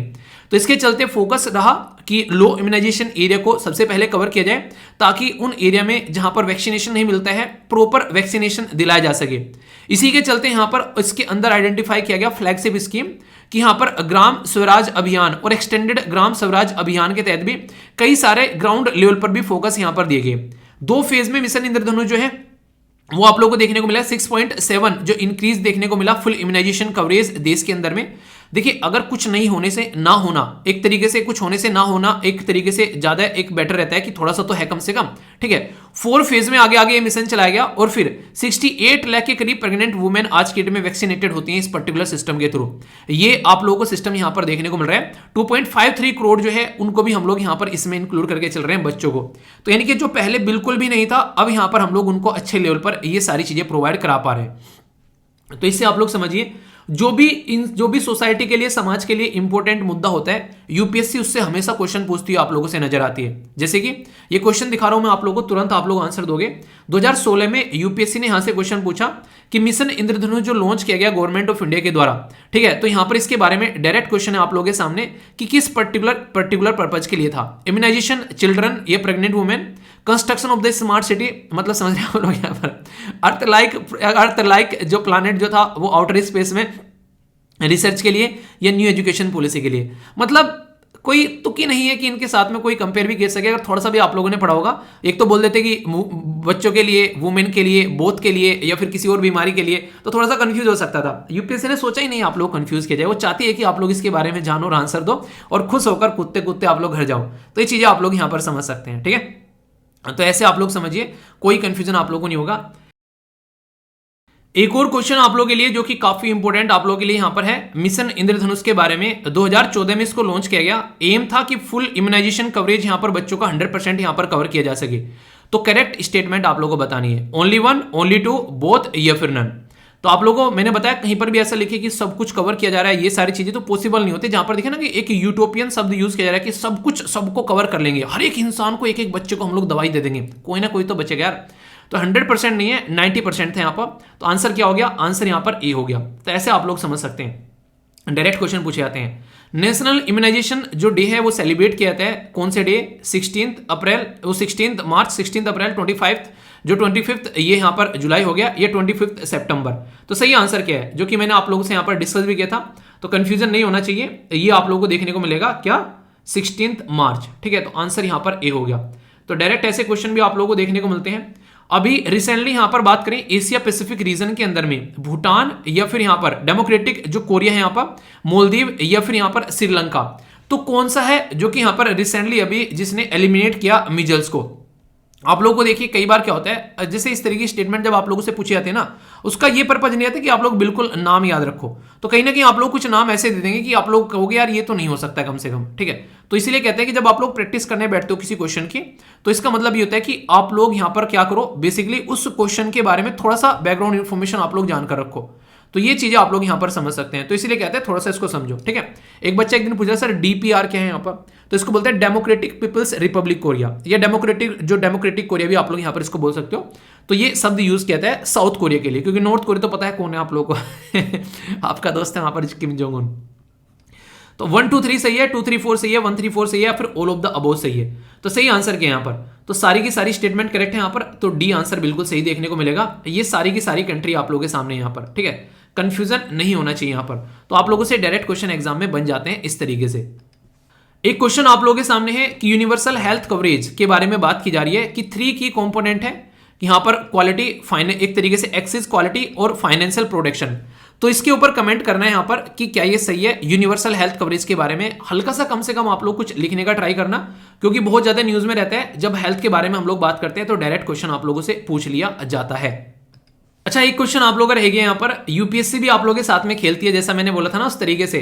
जैसे एडिनो वायरस के बारे में बोला गया है कि सिंगल स्टैंडर्ड डीएनए जीनोमिक है, जबकि रेट्रो वायरस जो है वो डबल स्टैंडर्ड डीएनए जीनोमिक है, ठीक है। कॉमन कोल्ड जो होता है वो बेसिकली आप लोगों को देखने को मिलता है वो एडिनो वायरस की वजह से होता है। ठंड नहीं लग गई, किसी को बोलता है ठंड लग गई तो बोलना एडिनो वायरस लग गया आप लोगों को, ठीक है। और एड्स जो होता है वो रेट्रो वायरस की वजह से होता है। तो यहां पर कौन सी स्टेटमेंट करेक्ट है? Only one, only two, both या फिर नन। 2021 में ताजा ताजा क्वेश्चन आप लोगों से पूछा गया। तो याद रखिएगा, जहां पर ऐसी बातें हो ना, यहां पर ये सिंगल है ये डबल है, तो अक्सर यूपीएससी उनको अपोजिट कर देती है। तो यहां पर भी ऐसे ही किया गया। तो यहां पर एड्रेनो वायरस जो है उसमें डबल आप लोगों को देखने को मिलेगा और रेट्रो वायरस में आप लोगों को सिंगल देखने को मिलेगा। तो ये स्टेटमेंट इनकरेक्ट हो गई। बाकी कॉमन कोल्ड जो रहता है वो एडिनो वायरस की वजह से रहता है और एड्स जो रहता है वो रेट्रो वायरस की वजह से रहता है। तो ये डायरेक्ट भी वनडे टाइप एग्जाम में क्वेश्चन बन जाएंगे कि कॉमन कोल्ड किसकी वजह से होता है, एड्स किसकी वजह से होता है, किसमें डबल किसमें सिंगल होता है। ठीक है, तो ये भी डबल और सिंगल खेल रहे हैं। ठीक है, तो आंसर क्या हो गया? आंसर यहां पर बी हो गया। तो इस तरीके से आप लोग समझ सकते हैं, चीजों को अच्छे से तैयार करो, माइंड में कंफ्यूजन नहीं रहेगा। तो हो गया ना पूरा का पूरा टॉपिक तैयार। गवर्नमेंट के इनिशिएटिव बता दिए, क्या क्या दिक्कत है, मीजल्स और रूबेला के बारे में, हमारे देश में क्या क्या चीजें चल रही हैं, इंटरनेशनल लेवल पर दोनों के बीच में हल्का सा जो डिफरेंस है। एक क्वेश्चन आप लोगों के प्रैक्टिस के भी हो गए और इसी के साथ में आंसर राइटिंग भी आप लोगों के सामने है। ठीक है, तो अच्छे से तैयारी करोगे तो एग्जाम में कंफर्टेबल फील करोगे। यानी कि बस ऊपर ऊपर से पढ़कर निकल गए, सब कुछ पढ़ लिया और आता कुछ नहीं जाता, नहीं आता ना जाता चुनाव चिन्ह छाता, वो नहीं होना चाहिए। सब कुछ है आता और नहीं कहते पेपर को फोड़ के आता। ठीक है, मतलब पेपर को फोड़ के आएंगे, तो उस तरीके से बोल सकते हैं। तो आंसर राइटिंग भी एटलीस्ट एक क्वेश्चन आप लोग जरूर लिखा करिए। ठीक है दोस्तों, इजिप्ट के बारे में आप लोगों ने सुना होगा अब की बार बहुत अच्छे से। क्यों? क्योंकि इजिप्ट के जो लीडर थे वो हमारी कंट्री में गणतंत्र दिवस पर एज ए चीफ गेस्ट के तौर पर आए हुए थे। ये तो आप सभी लोगों को पता है। एक बार उनका नाम और लिख दो। ठीक है, मैंने डिटेल में उनके बारे में आप लोगों से डिस्कस किया था। इजिप्ट के अंदर में पिरामिड है जो कि बहुत ही फेमस है, और वो जो पिरामिड होते हैं उनके अंदर में जो डेड बॉडी होती है उसको इस तरीके से सहज कर रखा जाता है कि ऐसा लगता है कि ये हमारी जिंदगी का पार्ट है और आगे भी कंटिन्यू रहने वाले हैं। वो हमको छोड़कर नहीं गए हैं, तो उनकी बॉडी को ऐसे प्रोटेक्ट करके रखा जाता है और उनको हम लोग ममीज बोलते हैं। आप लोगों ने कई सारी मूवीज में भी उनके बारे में देखा होगा, अगर आप लोग हॉलीवुड मूवी में इंटरेस्ट रखते हैं तो यहाँ पर मैं जो बात करने वाला हूँ, आखिर इसके बारे में क्यों बात कर रहा हूँ, तो मुद्दा यह है कि इसी के पैटर्न पर हमारी कंट्री में जो अहोम किंगडम हुआ करता था आसाम के अंदर में, वो भी अपने लोगों को दफनाया करता था यहाँ पर कुछ इसी पैटर्न में, ताकि उनकी जो अस्थियां हैं उनको प्रोटेक्ट रखा जा सके, या फिर उनकी बॉडी को कुछ इसी तरीके से यहाँ पर दफनाया करते थे। तो यूनेस्को की वर्ल्ड हेरिटेज साइट का टैग देने की बात की गई अभी यहाँ पर इसी पर्टिकुलर एरिया को। तो ये जो पर्टिकुलर क्वेश्चन है आप लोगों से काफ़ी इंटरेस्टिंग क्वेश्चन बन जाता है कल्चर के पॉइंट ऑफ व्यू से। जीएस पेपर 1 में जो हिस्ट्री के साथ भी आप लोग इसको कनेक्ट करके देख सकते हो। तो मिस्र यानी कि जो इजिप्ट के पिरामिड थे उसी के पैटर्न में हमारे देश में यहाँ पर चराईदेव जो मैदान है, मैदाम्स बेसिकली बोलते हैं इनको, उनको उसी पैटर्न में यहाँ पर रिकॉग्नाइज करने की बात की गई यूनेस्को की वर्ल्ड हेरिटेज साइट में। ये जो स्ट्रक्चर आप लोगों को यहाँ पर इस पर्टिकुलर चित्र में दिख रही है, ये है वो स्ट्रक्चर। नॉर्मली अगर मैं कुछ पैटर्न आप लोगों को बताऊं तो यहाँ पर जो होम किंगडम हुआ करता था उसके जो राजा रजवाड़े थे उनकी पहले तो अस्थियों को, पहले तो उनकी बॉडी को बेसिकली दफनाया जाया करता था। लगभग 13 से लेके ये 19th सेंचुरी तक इनका ये काम देखने को मिला, ये एक तरीके से 20 सी तक। ठीक है, तो ये अपनी उसको बॉडी को बेसिकली दफनाया करते थे। ठीक है, अहोम किंगडम के अंदर में। पर लेकिन जैसे ही चीजें आगे बढ़ी, फिर इन्होंने क्या किया, कुछ हिंदू मेथड जो है वो प्रैक्टिस करना स्टार्ट कर दिए। यानी कि बॉडी को अब ये लोग दफनाते नहीं थे, अब यहाँ पर उसको जलाना स्टार्ट कर दिया, यानी कि दाह संस्कार करना स्टार्ट कर दिया। अब उस दाह संस्कार में से जो भी हड्डियां बची, जो भी यहाँ पर राख बची, अब उस राख को यहाँ पर इनके अंदर में बेसिकली रखने लगे। एक तरीके से जो हड्डियां बची ना, क्रिमिनेटेड जो बोन्स बच गई या ऐसे जो भी बच गई राख वगैरह, उसको यहाँ पर यूज करने लगे। ऐसी स्ट्रक्चर लगभग 386 के करीब अभी इस एरिया में पाई जाती है। और ये जो स्ट्रक्चर है यहाँ पर, इनमें 90 के करीब यहाँ पर जो रॉयल्स आप लोगों को देखने को मिलेंगे जिनको इस तरीके से दफनाया गया है। ये बात कर रहा हूं मैं चराईदे मैदाम्स के बारे में, और ये आप लोगों को आसाम का जो अहोम किंगडम है वहां पर आप लोगों को देखने को मिलेगा। ये उसी अहोम किंगडम के बारे में मैं आप लोगों से बात कर रहा हूं जिसका नाम सुनते ही लोग जो हैं वो अपनी दांतों तले उंगली दबा लेते थे, खासकर मुगल साम्राज्य। याद होगा आप लोगों को, मैंने शानदार तरीके से डिस्कस किया था आप लोगों के साथ में लचित बोरफुकन के बारे में। ये वो पर्सनैलिटी हैं जिन्होंने मुगलों के दांत खट्टे कर दिए। भाई साहब, मुगल इतनी शानदार सेना, इतनी बड़ी जो एक तरीके से फौज आप लोग बोल सकते हैं, पर लेकिन लचित बोरफुकन जी ये वही पर्सनैलिटी हैं जिनके नाम पर अवार्ड भी दिया जाता है एनडीए के अंदर में। आप लोग को याद होगा यहाँ पर एनडीए जो एकेडमी के अंदर में यहाँ पर अवार्ड दिया जाता है बेसिकली लचित बोरफुकन जी के नाम पर। तो वो बहादुरी का अवार्ड यहाँ पर रहता है। 24 नवंबर को इनका जन्म हुआ था 1622 में। पूरे अभी यहाँ पर इनकी जो एक तरीके से जन्म को 400 साल पूरे हो गए थे 2022 के अंदर में। तो इसलिए यहाँ पर हम लोगों ने काफ़ी शानदार तरीके से पूरा सेलिब्रेशन यहाँ पर स्टार्ट किया था। और आप लोगों को पता है, एक तो नॉर्थ ईस्ट हो गया, दूसरा ट्राइबल कम्युनिटी से रिलेटेड चीज़ें होगी, तो एग्जाम के लिए इंपॉर्टेंट क्वेश्चन बन जाएगा, क्योंकि 400वीं बर्थ एनिवर्सरी भी होगी। तो इसलिए मैंने काफ़ी डिटेल में ये आप लोगों से डिस्कस किया था, आप लोगों से काफ़ी सारी बातें मैंने इसके बारे में बताई थी। ये एक बैटल है, बैटल जिसको आप लोग बैटल ऑफ सराय घाट के नाम से जानते हैं। तो यहाँ पर इनका एक हीरोइस्टिक जो कैरेक्टर है वो यहाँ पर निकल कर आया। मुगलों की सेना के इतने लंबे समय तक इन्होंने दांत खट्टे किए जिसकी कुछ हद नहीं, और इनके द्वारा बेसिकली जो फॉलो किया जाता था वो था गोरिल्ला वॉरफेयर।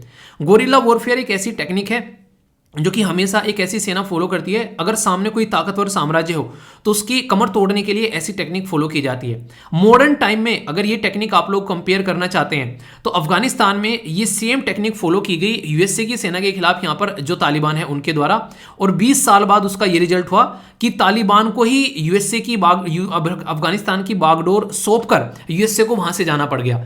तो ये पावर होती है इस पर्टिकुलर वॉरफेयर की यहाँ पर। तो याद रखेंगे यहाँ पर ये बेसिकली बैटल ऑफ सराय घाट के बारे में पूछे तो ये 1671 की बात यहाँ पर की जा रही है, जिसमें यहाँ पर काफी शानदार तरीके से इन्होंने मुगलों को डिफीट किया था। उन मुगल को डिफीट किया था जिसका साम्राज्य ये माना जाता था कि काफी बड़ा है, फिर भी यहाँ पर इनके द्वारा इतना शानदार तरीके से अपनी परफॉर्मेंस यहाँ पर दी।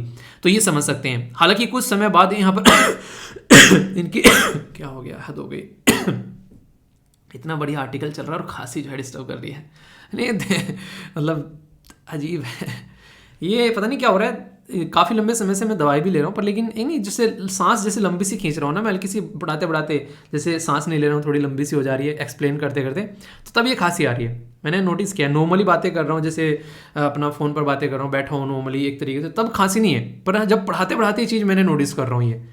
ये एक डिफरेंट सी चीज़ मुझे देखने को मिल रही है। ठीक है, चलिए जो भी है लेक्चर चलता रहेगा। ठीक है, अहोम डायनेस्टी जो है ये 1228 की आप लोगों को देखने को मिलेगी ब्रह्मपुत्रा वैली के आसपास में। अगर आप लोग जाओगे, जो सबसे पहले राजा थे जिनके द्वारा इसको फाउंड किया गया उनका नाम था यहाँ पर चाओलुंग सुकपा। ठीक है, तो सुकपा जो इनके फाउंडर थे इस पर्टिकुलर डायनेस्टी के, और उस टाइम पर ये पर्टिकुलर जो एरिया हुआ करता था, ये एक जो यहाँ पर एरिया है एक माउंटेन का, उसके एक साइड में हुआ करता था जिसको पटकई पहाड़ी बोलते हैं। पर लेकिन इसको कवर कर कर ये ब्रह्मपुत्रा वैली की साइड में यहाँ पर पहुंच गए। मैं लोकेशन अगर आप लोगों को दिखाऊं तो ये एग्जैक्ट है आप लोगों के सामने अहोम किंगडम के बारे में।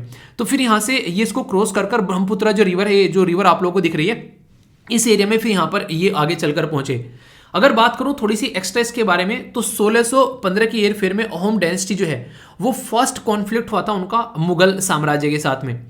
और मुगल साम्राज्य के साथ में जो कॉन्फ्लिक्ट हुआ था उसमें कई बार इन्होंने मुगलों को जो है वो एक तरीके से नहीं, चाहे वो उनके दांत खट्टे गए कई बार यहाँ पर, और उसमें लचित बोरफुकन जो है उनके द्वारा काफ़ी शानदार परफॉर्मेंस यहाँ पर देखने को मिली। मुगल जो है कुछ हद तक इनकी जो कैपिटल है वो यहाँ पर बेसिकली 1662 के करीब में जाकर उसको थोड़ा कैप्चर कर पाए, पर लेकिन फिर भी आप लोगों को देखने को मिलेगा ये कंप्लीटली कभी भी उसको ढंग से कंट्रोल नहीं कर पाए। कंट्रोल में किसके आई ये आगे चलकर जब मुगल साम्राज्य के जाने के बाद में, जब यहां पर अंग्रेज आ गए लगभग 1826 में, तो उस टाइम पर यहां पर यदबू की एक ट्रीटी साइन की गई, और उस ट्रीटी के बाद में यहां पर ब्रिटिश ने इस पर्टिकुलर एरिया को अनेक्स किया। तो ये पर्टिकुलर जो ट्रीटी है ये आप लोग यहां पर याद रखते हैं। ये अहोम डायनेस्टी के बारे में मैं आप लोगों से बात बता रहा हूं, कल को क्वेश्चन अगर पूछा जाए तो आप लोग कंफ्यूजन नहीं होना चाहिए। ये जो पर्टिकुलर किंगडम है आप लोग यहाँ पर देखते हैं, यहाँ पर जैनता किंगडम हो गया, मणिपुरी किंगडम हो गया, तो ये अलग अलग राजा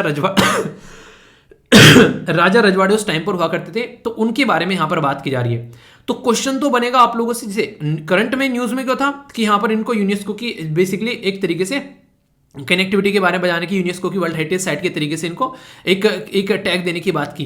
पर लेकिन आप लोगों से अगर हिस्ट्री में क्वेश्चन पूछ ले तो आप लोग ये थोड़ा ना बोलोगे यार हिस्ट्री क्वेश्चन क्यों पूछ लिया, मैंने तो उसका करंट तैयार किया था, या फिर आप लोगों से उसके बैकग्राउंड इन्फॉर्मेशन पूछ ले, तो या फिर आप लोगों से ज्योग्राफिकल लोकेशन पूछ ले।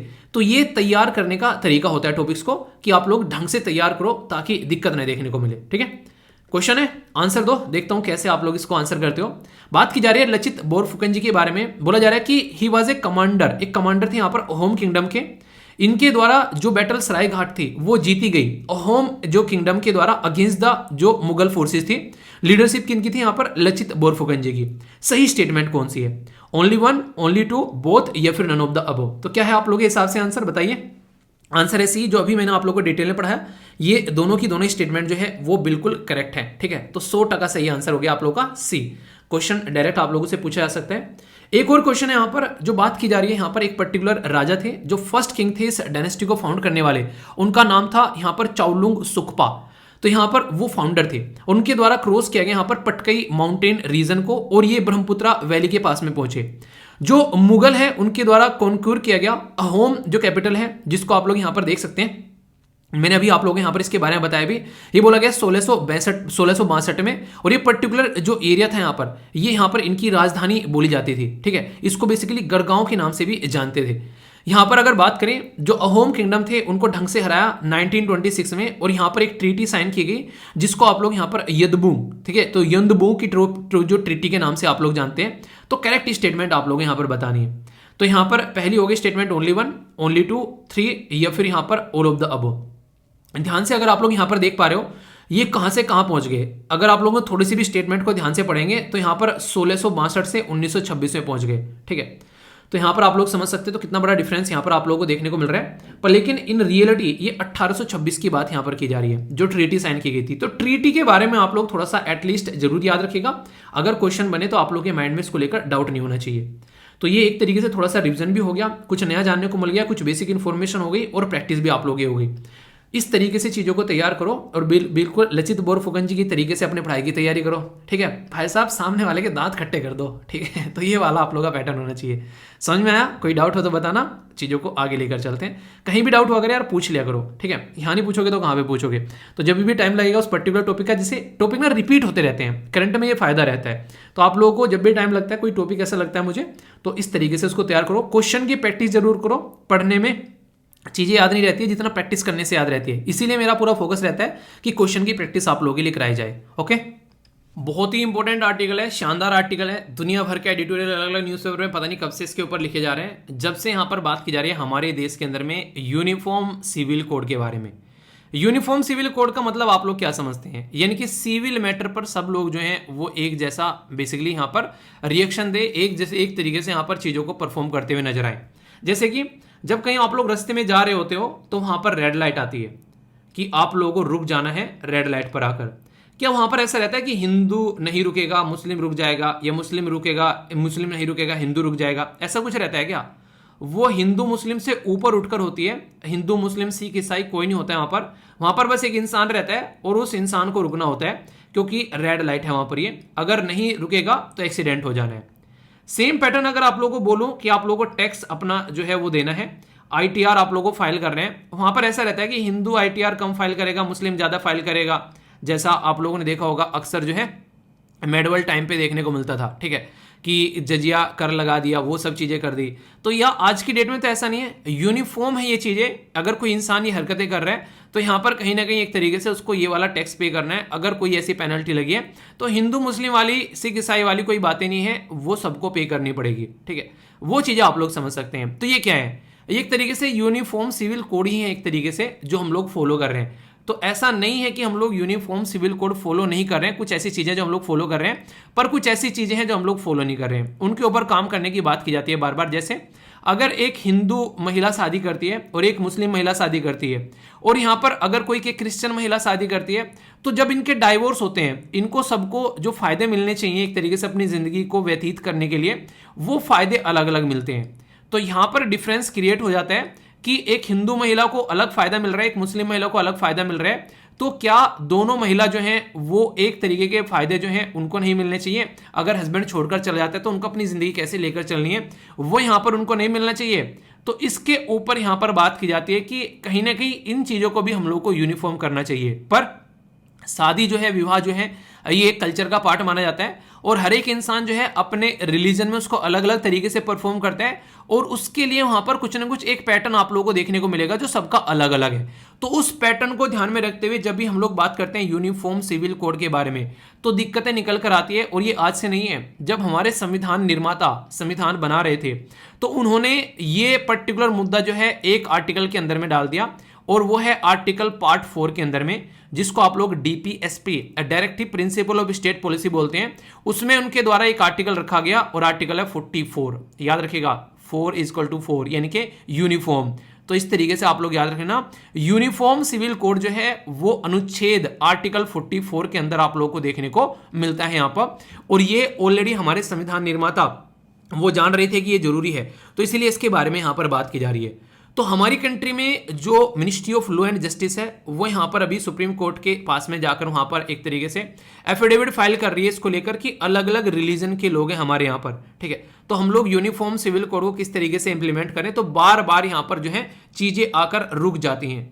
कई सारी पीआईएल जाती हैं, पीआईएल मतलब पब्लिक इंटरेस्ट लिटिगेशन, जो पीआईएल्स जाती हैं वो यहाँ पर ये बोलती हैं कि यहाँ पर कहीं ना कहीं हम लोग को यूनिफॉर्म सिविल कोड लेकर आना चाहिए।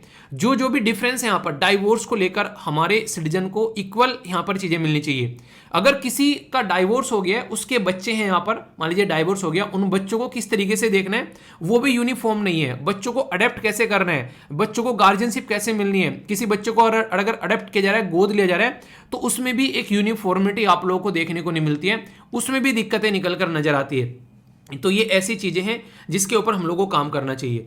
ये मैटर जो है ये कैसा है, ये मैटर है पॉलिसी का, यानी कि गवर्नमेंट को इसके ऊपर पॉलिसी बनानी चाहिए कि हाँ कोई ऐसा सिस्टम यहाँ पर होना चाहिए, ताकि क्योंकि गवर्नमेंट कौन है, वो लोगों के रिप्रेजेंटेटिव है, तो उनको डिसाइड करना पड़ेगा, ठीक है। पर लेकिन गवर्नमेंट अक्सर क्या करती है, ऐसे मैटर जिनमें उनको लगता है कि यार लोग जो है हमसे गुस्सा हो सकते हैं, वो कोर्ट के पाले में गेंद फेंक देते हैं, कोर्ट को बोल देते हैं कि आप लोग डिसाइड कर दो।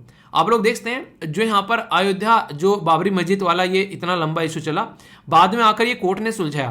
ट्रिपल तलाक वाला जो इशू चला, बाद में आके कोर्ट ने यहाँ पर काम किया।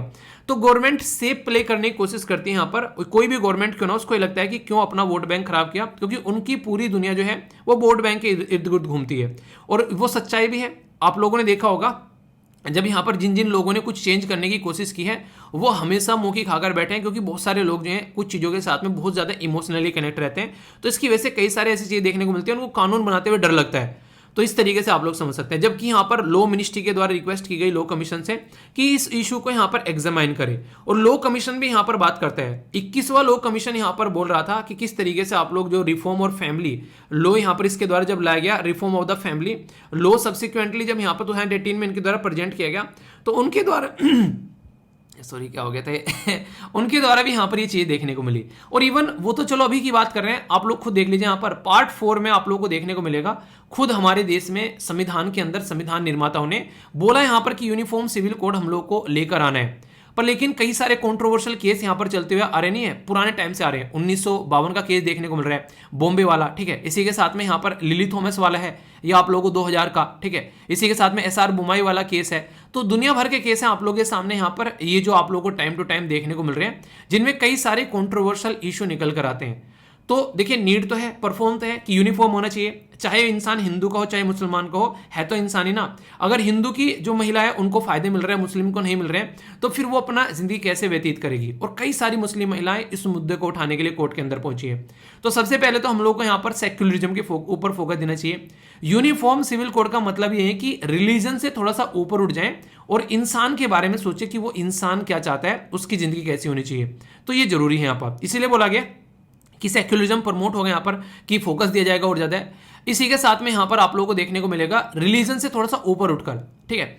तो यहाँ पर एक तरीके से सबको सेम ट्रीटमेंट मिलना चाहिए, जेंडर जस्टिस भी रहेगा। अगर अलग अलग एक तरीके से रिलीजन की महिला है उनको सेम मिल रहा है, और एक सिंप्लीफाइड लॉ आप लोगों को देखने को मिलेगा, कानून जो कि इसके ऊपर काम करता हुआ यहाँ पर नजर आएगा। तो ये सारी आवश्यकताएं हैं, और आवश्यकता ही आविष्कार की जननी है, आप लोगों ने ये भी सुना है। तो अगर आवश्यकता ही हमारी नहीं रहेगी तो फिर आविष्कार नहीं होगा। ये सारी चीज डिस्कस भी मैं इसीलिए कर रहा हूं क्योंकि इनके ऊपर टाइम टू टाइम यहाँ पर बातें की जा रही हैं। पर लेकिन आप लोगों को पता है हर एक रिलीजन में कुछ लीडर होते हैं, और वो लीडर जो हैं वो कहीं ना कहीं आप लोगों को पता है जम्मू एंड कश्मीर में बहुत सारी प्रॉब्लम इसलिए भी देखने को मिले थे क्योंकि जैसे पाकिस्तान वाला इशू है, पाकिस्तान में लीडर जो है वो बार बार इंडिया का नाम क्यों लेते हैं आप लोगों को पता है?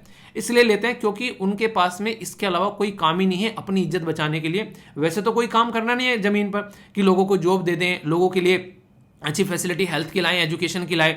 अब लोगों को टैकल करना है तो क्या करना है, सीधा सीधा इंडिया के ऊपर आंचल लगाने स्टार्ट कर दिए, जम्मू कश्मीर का इशू उठाना स्टार्ट कर दिया।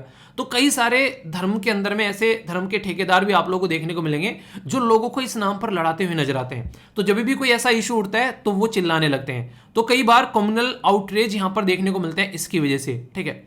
इसी के चलते यहां पर स्टेट इंटरफेरेंस इन पर्सनल मैटर जो कि यहां पर आता है, तो उसके ऊपर क्वेश्चन मार्क लगता है कि क्या स्टेट इस तरीके से पर्सनल मैटर में इंटरफेयर कर सकते हैं, क्योंकि शादी विवाह जो है वो पार्ट, जब आप लोग जाएंगे थर्ड में फंडामेंटल राइट के अंदर में, तो ये बोला गया कि राइट टू मैरिज जो है वो इंसान का प्राइवेसी का पार्ट हो जाता है, अपने हिसाब से अपनी लाइफ को एंजॉय कर सकते हैं आर्टिकल 21 के तहत। तो क्या उसको पर्सनल मैटर में इंटरफेयर करने का अधिकार है जो यहां पर पर्टिकुलर गवर्नमेंट रहती है, ये तो देखने को मिलेगा, ठीक है। और इसी के साथ में कॉन्स्टिट्यूशन एक तरीके से आप लोग देखो इंटरेस्टिंग चीज, यहां पर आर्टिकल 44 बोल रहा है कि यूनिफॉर्म सिविल कोड होना चाहिए। आर्टिकल 21 बोल रहा है कि आप लोग जो है किसी के पर्सनल मैटर में इंटरफेयर मत करो।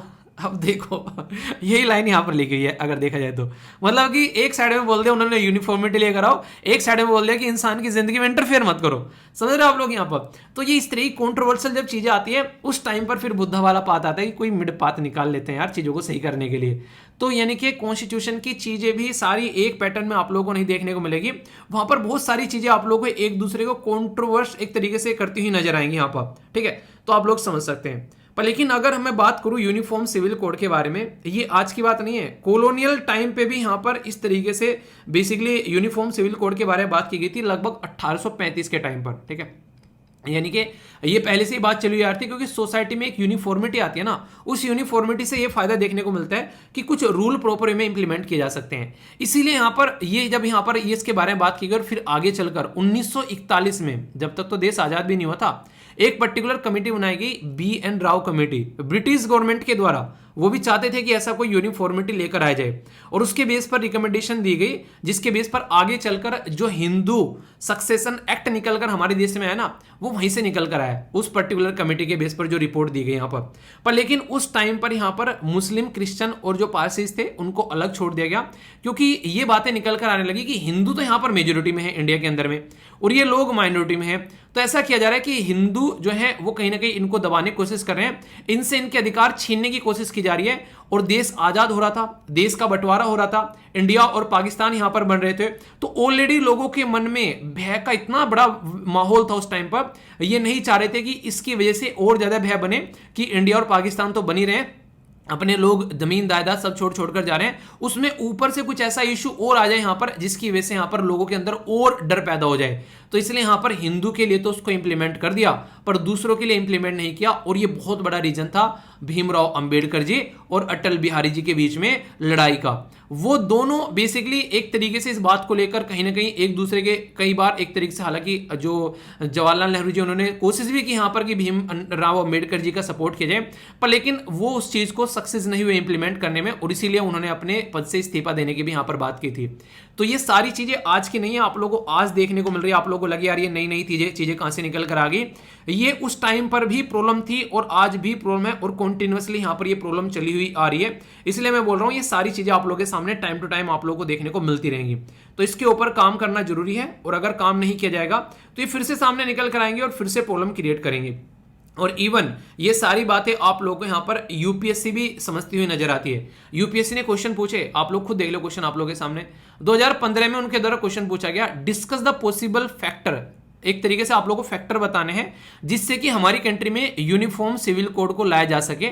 कहां से? Directive principle of state policy. यानी कि आप लोगों को पता है, मैंने अभी बोला आप लोगों को पार्ट 4 में आप लोगों की चीज देखने को मिल रही है, और ये जो बीच बीच में बोल के चला जाता है ना, पार्ट 4 में ये है, आर्टिकल 44 में ये है, ये पुराने पेपर एनालिसिस करना उठाकर आप लोग ये चक्षु खुल जाएंगे। ये सारे क्वेश्चन पूछे जा चुके हैं ऑलरेडी एग्जाम के अंदर में, ठीक है।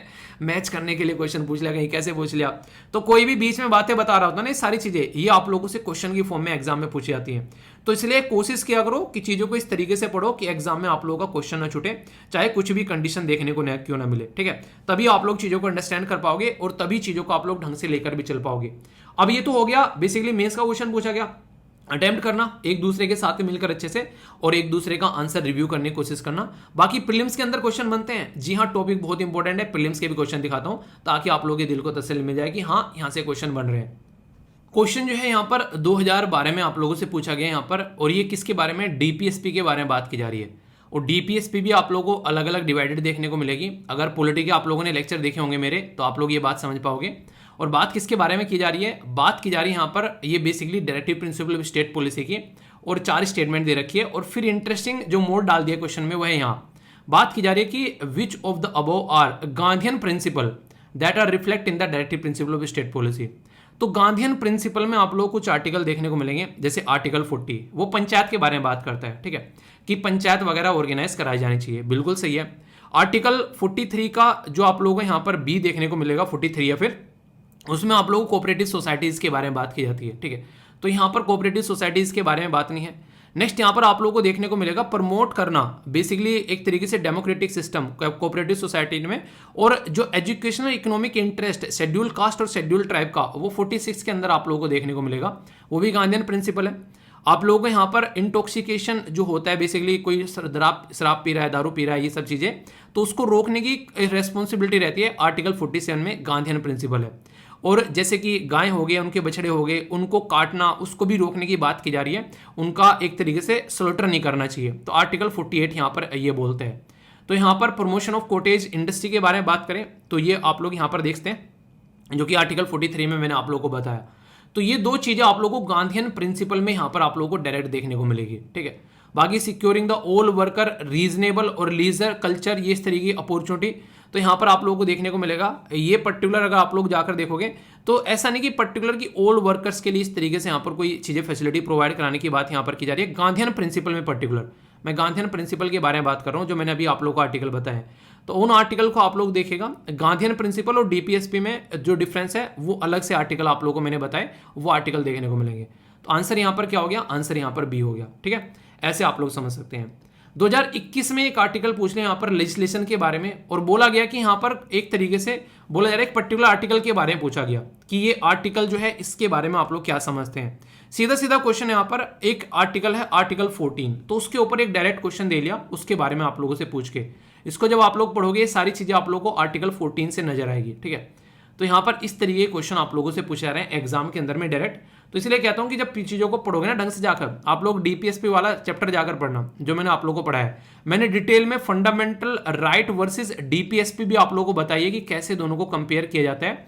और कई जगह ऐसा भी हुआ कि डीपीएसपी को ज्यादा पावर दे दी गई फंडामेंटल राइट के कंपेयर में इंदिरा गांधी जी के टाइम पर, वो भी इशू देखने को मिले। तो सारे बहुत ही डिटेल में डिस्कस किए, जाकर पढ़ना, चक्षु खुल जाएंगे आप लोगों के, ठीक है। आगे चलते हैं। यहाँ पर बोला जा रहा है कि यूनिफॉर्म सिविल कोड जो है वो बेसिकली कॉलोनियल टाइम पे यहाँ पर लेकर आने की बात की गई 1835 में, ठीक है। यूनिफॉर्मिटी लाने की बात की गई। ब्रिटिश रूल जो है अगर बात करें उसके बारे में, फोर्स करता है गवर्नमेंट को, जहां पर BN राव कमेटी के थ्रू की कोडिफाइड किया जाए हिंदू लॉ, ठीक है, 1941 में। और इनकी रिकमेंडेशन के बेस पर आगे चलकर हिंदू सक्सेशन एक्ट लेकर करा। ओनली 1 स्टेटमेंट सही है, ओनली 2 सही है, ओनली 3 सही है, या फिर ऑल ऑफ द अबव सही है। तो यहाँ पर सही आंसर क्या है, वो है बी। आंसर आप लोग देखते हैं यहाँ पर, ये सारी की सारी चीजें आप लोगों के साथ में है।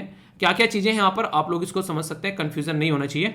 बोलोगे गलत कैसे है, यहाँ पर नेक्स्ट ईयर लिखा हुआ है, नेक्स्ट ईयर नहीं, यहाँ पर अडेप्ट किया गया। यहाँ पर ये आप लोगों को यहाँ पर देखने को मिलेगा, ये 1956 में अडेप्ट किया गया, ठीक है। और बाकी का जो साइड में छोड़ा गया यहाँ पर ये कम्युनिटी को, तो हिंदू के लिए यहाँ पर ये अडेप्ट किया गया। तो इस तरीके से समझना। तो तीनों के तीनों क्वेश्चन और यहाँ पर ये आंसर राइटिंग का तो टॉपिक ऐसे तैयार करो कि आगे भी अब ये कभी टॉपिक आएगा तो आप लोग के माइंड में क्लैरिटी होनी चाहिए कि अच्छा इस टॉपिक में ये चीजें, और इस तरीके से हमारे माइंड में इसको लेकर क्लैरिटी लेकर चलनी है, ठीक है। और फीडबैक जरूर दिया करो, जैसा भी आप लोगों को लगता है, कहीं अगर डाउट होता है तो उसको पूछ लिया करो, या कोई अच्छी चीजें लगती है तो उसको ऐड कर दिया करो, खराब चीजें लगती है तो उसको बता दिया करो कि सर ये गलत है, यहाँ पर उसको इंप्रूव कर लिया करेंगे। मिलजुल कर इसी तरीके से चीजों को आगे लेकर चलना है, जहां पर जो चीजें हैं आप लोग बता दिया करो, ठीक है।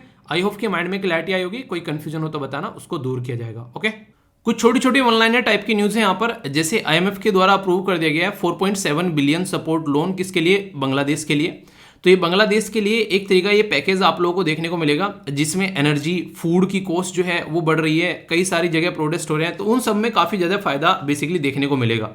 तो ये आप लोग यहाँ पर समझ सकते हैं कि रसिया और यूक्रेन की लड़ाई की वजह से कई सारे देश में ये प्रॉब्लम देखने को मिली, तो आने वाले टाइम में सिचुएशन को हैंडल करने के लिए कहीं ना कहीं यहाँ पर ये स्टेप उठाए जा रहे हैं, तो ये आप लोग समझ सकते हैं। जापान और नेटो जो है वो आपस में मिलकर यहाँ पर बेसिकली चाइना और रसिया की जो थ्रेट है उस पर्टिकुलर एरिया में, वो यहाँ पर आप लोग इसको कम करते हुए नजर आएंगे। कई बार इन देशों को आप लोगों ने देखा होगा नेटो प्लस मेंबर भी इनको बोलते हैं। अभी यहाँ पर कई सारे लोग ये भी बात बोल रहे थे कि जिस पैटर्न में इंडिया चल रहा है तो इंडिया भी जो है जल्दी ही नेटो प्लस मेंबर बनता हुआ नजर आएगा, और ये काफी बड़ा डेवलपमेंट आप लोगों को देखने को मिलेगा, क्योंकि जैसे जापान हो गया, साउथ कोरिया हो गया, ये ऑस्ट्रेलिया हो गया, इनको नेटो प्लस मेंबर की तरीके से यहाँ पर देखा जाता है। और नेटो का आप लोगों को पता है कि अगर किसी ने हमारे गिरेबान पर हाथ डाला किसी भी नेटो मेंबर पे, तो इसका मतलब ये है कि बाहुबली की तलवार को हाथ लगा लिया, यानी कि सब के सब जो है उसके ऊपर टूट पड़ेंगे। वो वाली कंडीशन आप लोगों को देखने को मिलेगी। और फिलहाल जैसा माहौल बना हुआ है चाइना और रशिया को लेकर, तो उनको टैकल करने के लिए जो वेस्टर्न वर्ल्ड है वो पूरा साम दाम दंड भेद लगा रहा है। तो ये इसके बारे में कुछ बातें हैं जो आप लोग समझ सकते हैं। वैसे नेटो का गठन जो है कब किया गया था और लेटेस्ट कितने मेंबर हैं उसके अंदर, ये बताएगा, क्योंकि तब से लेकर अब तक इसी को लेकर रशिया और यूक्रेन की लड़ाई चली हुई आ रही है। अभी जो बुर्किना फासो है इसको जाकर आप लोग एक बार मैप में देखिएगा लोकेशन कहाँ पर है। तो ये आप लोगों के लिए एक मैप बेस्ड क्वेश्चन भी आप लोगों को देखने को मिलेगा। और यहाँ पर अभी रिसेंटली क्या हुआ, एक जिहादिस्ट अटैक देखने को मिला, 28 लोगों की जान चली गई, 15 जो बॉडी हैं अभी यहाँ पर रिकवर की गई हैं। आप लोग यकीन नहीं मानोगे, आप लोग एक ऐसे सेफ हेवन में रह रहे हो आज के डेट में जहाँ पर आप लोग अपनी लाइफ को एंजॉय कर सकते हो। आप लोगों ने कहते हैं कि एक पर्टिकुलर एक थोड़ा सा अटपटा लगेगा सुनने में, पर लेकिन रियलिटी कहीं पर भी आप लोग थूक सकते हो और कहीं पर भी आप लोग मूत सकते हो। ये इंडिया के अंदर ही आज़ादी मिलती है आप लोगों को। बहुत कम देश ऐसे हैं जहाँ पर इतनी आज़ादी मिलेगी। जो वेस्टर्न वर्ल्ड है वहाँ पर साफ सफाई को लेकर आप लोग कहीं पर भी ऐसे टॉयलेट नहीं कर सकते। यहाँ पर कहीं भी थूक दो, कहीं भी मुँह दो, कहने का मतलब है किसी के खिलाफ कुछ भी बोल दो आप लोग। यहाँ पर प्रेसिडेंट को गाली दे रहे हो, प्राइम मिनिस्टर को गाली दे रहे हो, ठीक है, सुप्रीम कोर्ट को गाली दे रहे हो, उसने गलत कर दिया, मतलब बादशाह भाई साहब आप लोग अपनी जिंदगी के। ये सब जगह नहीं देखने को मिलेगा आप लोगों को, जीभ काट ली जाती है भाई साहब अगर एक तरीके से कोई आवाज़ भी उठाता है। तालिबान में देखो, आज पाकिस्तान, उसमें अफगानिस्तान में जाकर हर जगह सिचुएशन कैसी है। तो फील किया करो कि आप लोग एक हेवन में रह रहे हो, रियलिटी में ये चीज़ फील करने वाली है। मुझे तो लगता है पर्सनली, जब मैं न्यूज़पेपर देखता हूँ, दुनिया भर की चीज़ें देखता हूँ, तो ये सिचुएशन है। पड़ोसी देश के जो लीडर थे, इनका नाम बेसिकली आप लोगों को पता ही है, मैत्रीपाला सिरिसेना जब ये लीडर थे, इस टाइम पर ईस्टर जो संडे के अंदर बॉम्बिंग देखने को मिली थी, तो इनके द्वारा उसके लिए माफ़ी मांगी गई है, क्योंकि उस टाइम पर कई सारे लोगों की जान गई थी, कई सारे क्या 270 के करीब लोगों की जान गई थी, इंक्लूडिंग 11 इंडियंस भी थे उनके अंदर में। तो एक तरीका वो टेररिस्ट अटैक की तरीके से उसको देखा गया था। तो कई सारी सिचुएशन उस टाइम पर देखने को मिली थी और माइनॉरिटी के ऊपर भी एक अटैक उसको देखा गया था। तो उसके लिए ये अभी सॉरी बोल रहे हैं, तो उसके बारे में यहाँ पर ये बातें की गई है, ठीक है। तो इंपॉर्टेंट है, छोटी छोटी सी न्यूज़, कई बार आप लोगों को पता होना चाहिए हल्का सा। तो इसके बारे में कुछ बातें थी, माइंड में कोई कंफ्यूजन इसको लेकर नहीं होना चाहिए। और ये ऐसी चीज़ें होती हैं, टाइम टू टाइम देखे कोई लीडर ने कुछ बोल दिया तो रिपीटेडली ये आप लोगों को न्यूज़ में देखने को मिलती रहती है। तो इनके बारे में आप लोग थोड़ी सी अंडरस्टैंडिंग अपनी डेवलप कर सकते हैं, ठीक है।